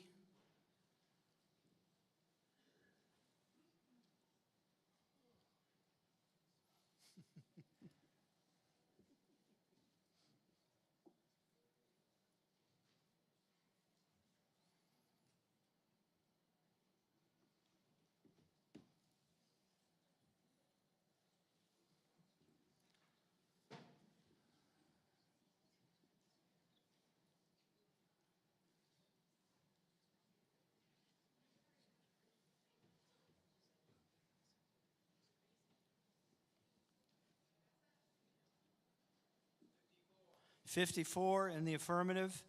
Opposed, please raise your card.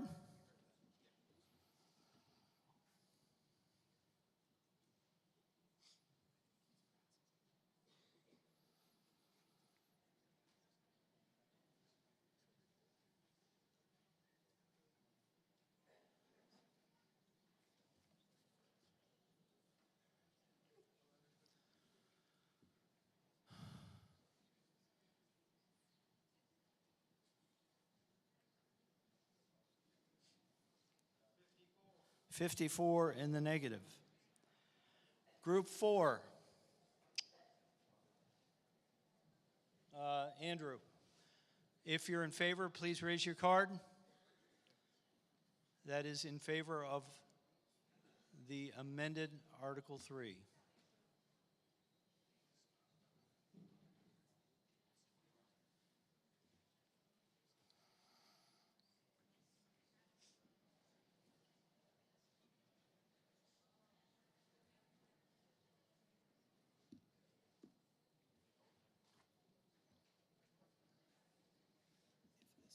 Hold on.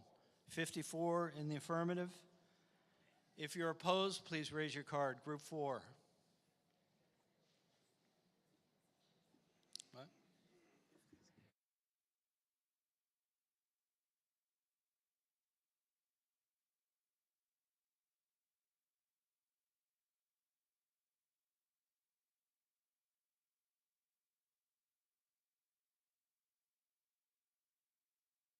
In the negative. Group 5 in favor, please raise your cards. 54 and 40.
What's the number? 85. And if you're opposed to Article 3 as amended, please raise your cards in Group 5.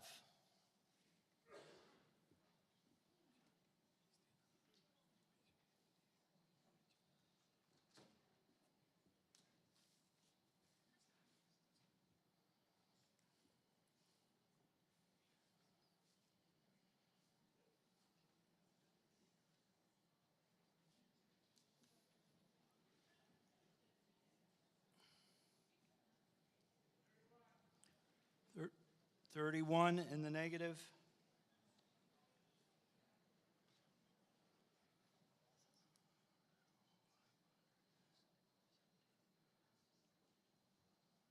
A total of 517 votes were cast, 267 in the affirmative and 250 in the negative, and Article 3 as amended is adopted.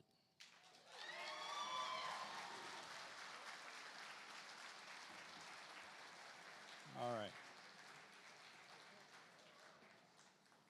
It's 11:15. Restrict reconsideration. A motion is, I was waiting for that. A motion has been made to restrict No. reconsideration. I was here before her, please. Right? I would like to make a motion to limit. That's okay. Go ahead. I would like to make a motion to not restrict future consideration of Article 3. Who was in line first? Yeah. That's not a thing, Will. Yeah. I mean, right now, reconsideration is not restricted right now. That is the condition we're in right now. Unless and until someone moves to restrict reconsideration. This gentleman is prepared, I think, to make that motion. Point of order. Yep.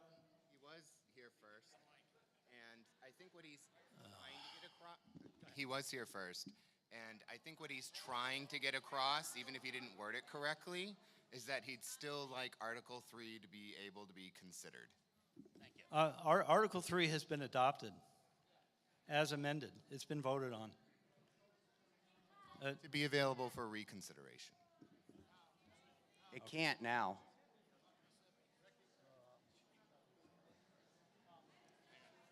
He's heard it. Got it. He's got to recognize it. So Article 3 is open for reconsideration until someone makes a motion to reconsider and it passes. That's how that works.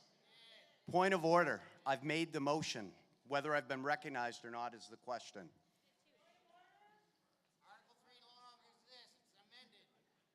It's 11 o'clock. Should we suspend?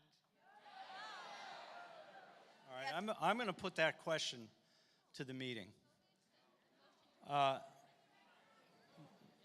Just hold on a second. It is 11:17. I would like to see us resolve Article 3 before we head home for the evening.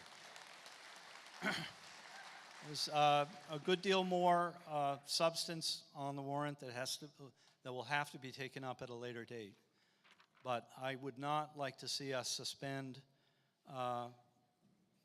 debate and discussion and voting in the middle of an article.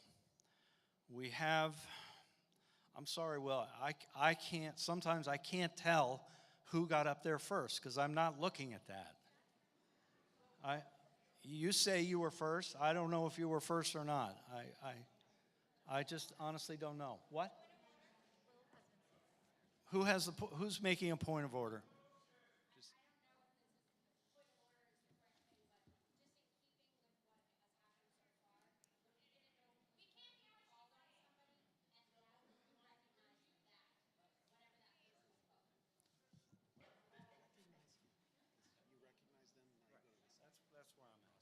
I'm going to recognize your motion to restrict reconsideration. Is there a second to that motion? It's been seconded. That's a non-debatable motion. If you're in favor of restricting reconsideration, action on Article 3 is complete, is finished, with ought to pass as amended by the results of the second ballot vote to a dollar amount of $49,747,050. If you're opposed to the motion to restrict reconsideration, it is potentially open to further consideration at this meeting or at a recessed later meeting. Are you ready for the question? All in favor of restricting reconsideration on the affirmative vote on? It's a majority. Yep. Of restricting, if you're in favor, what did I already explained it. Favor? Yeah. All in favor of restricting reconsideration, please say aye. Aye. Opposed, nay? Nay. I think the ayes have it.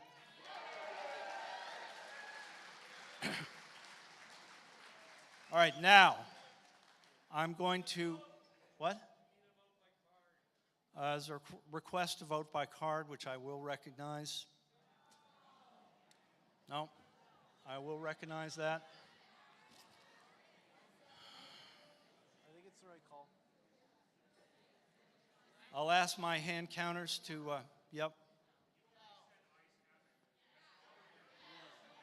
Yeah, I did say that. I'm gonna recognize the affirmative vote on the motion to restrict reconsideration and consider action on Article 3 closed for the evening. Now,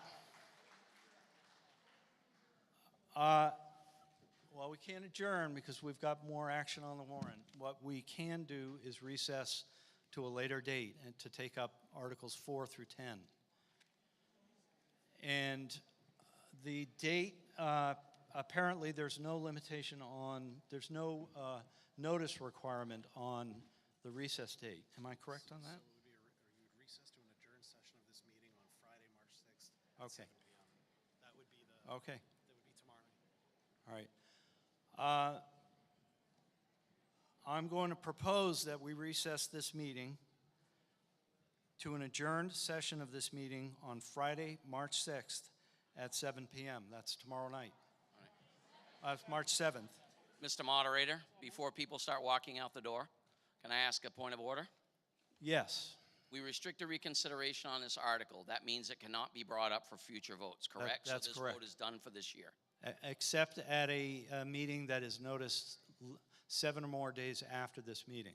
Okay. But I'm proposing that we recess the balance of this meeting to tomorrow night at 7 p.m. Thank you. 3-7, not 3-6. 3-7 at 7 p.m. Yes, tomorrow night, 3/7. 3/7? I wrote the date wrong. It's the 7th.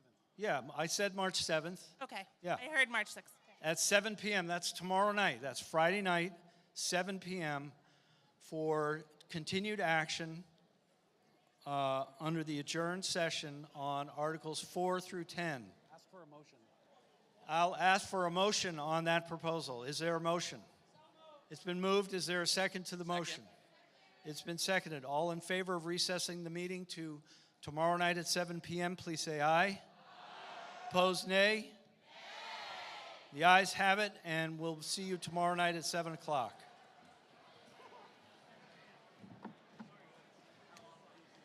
What?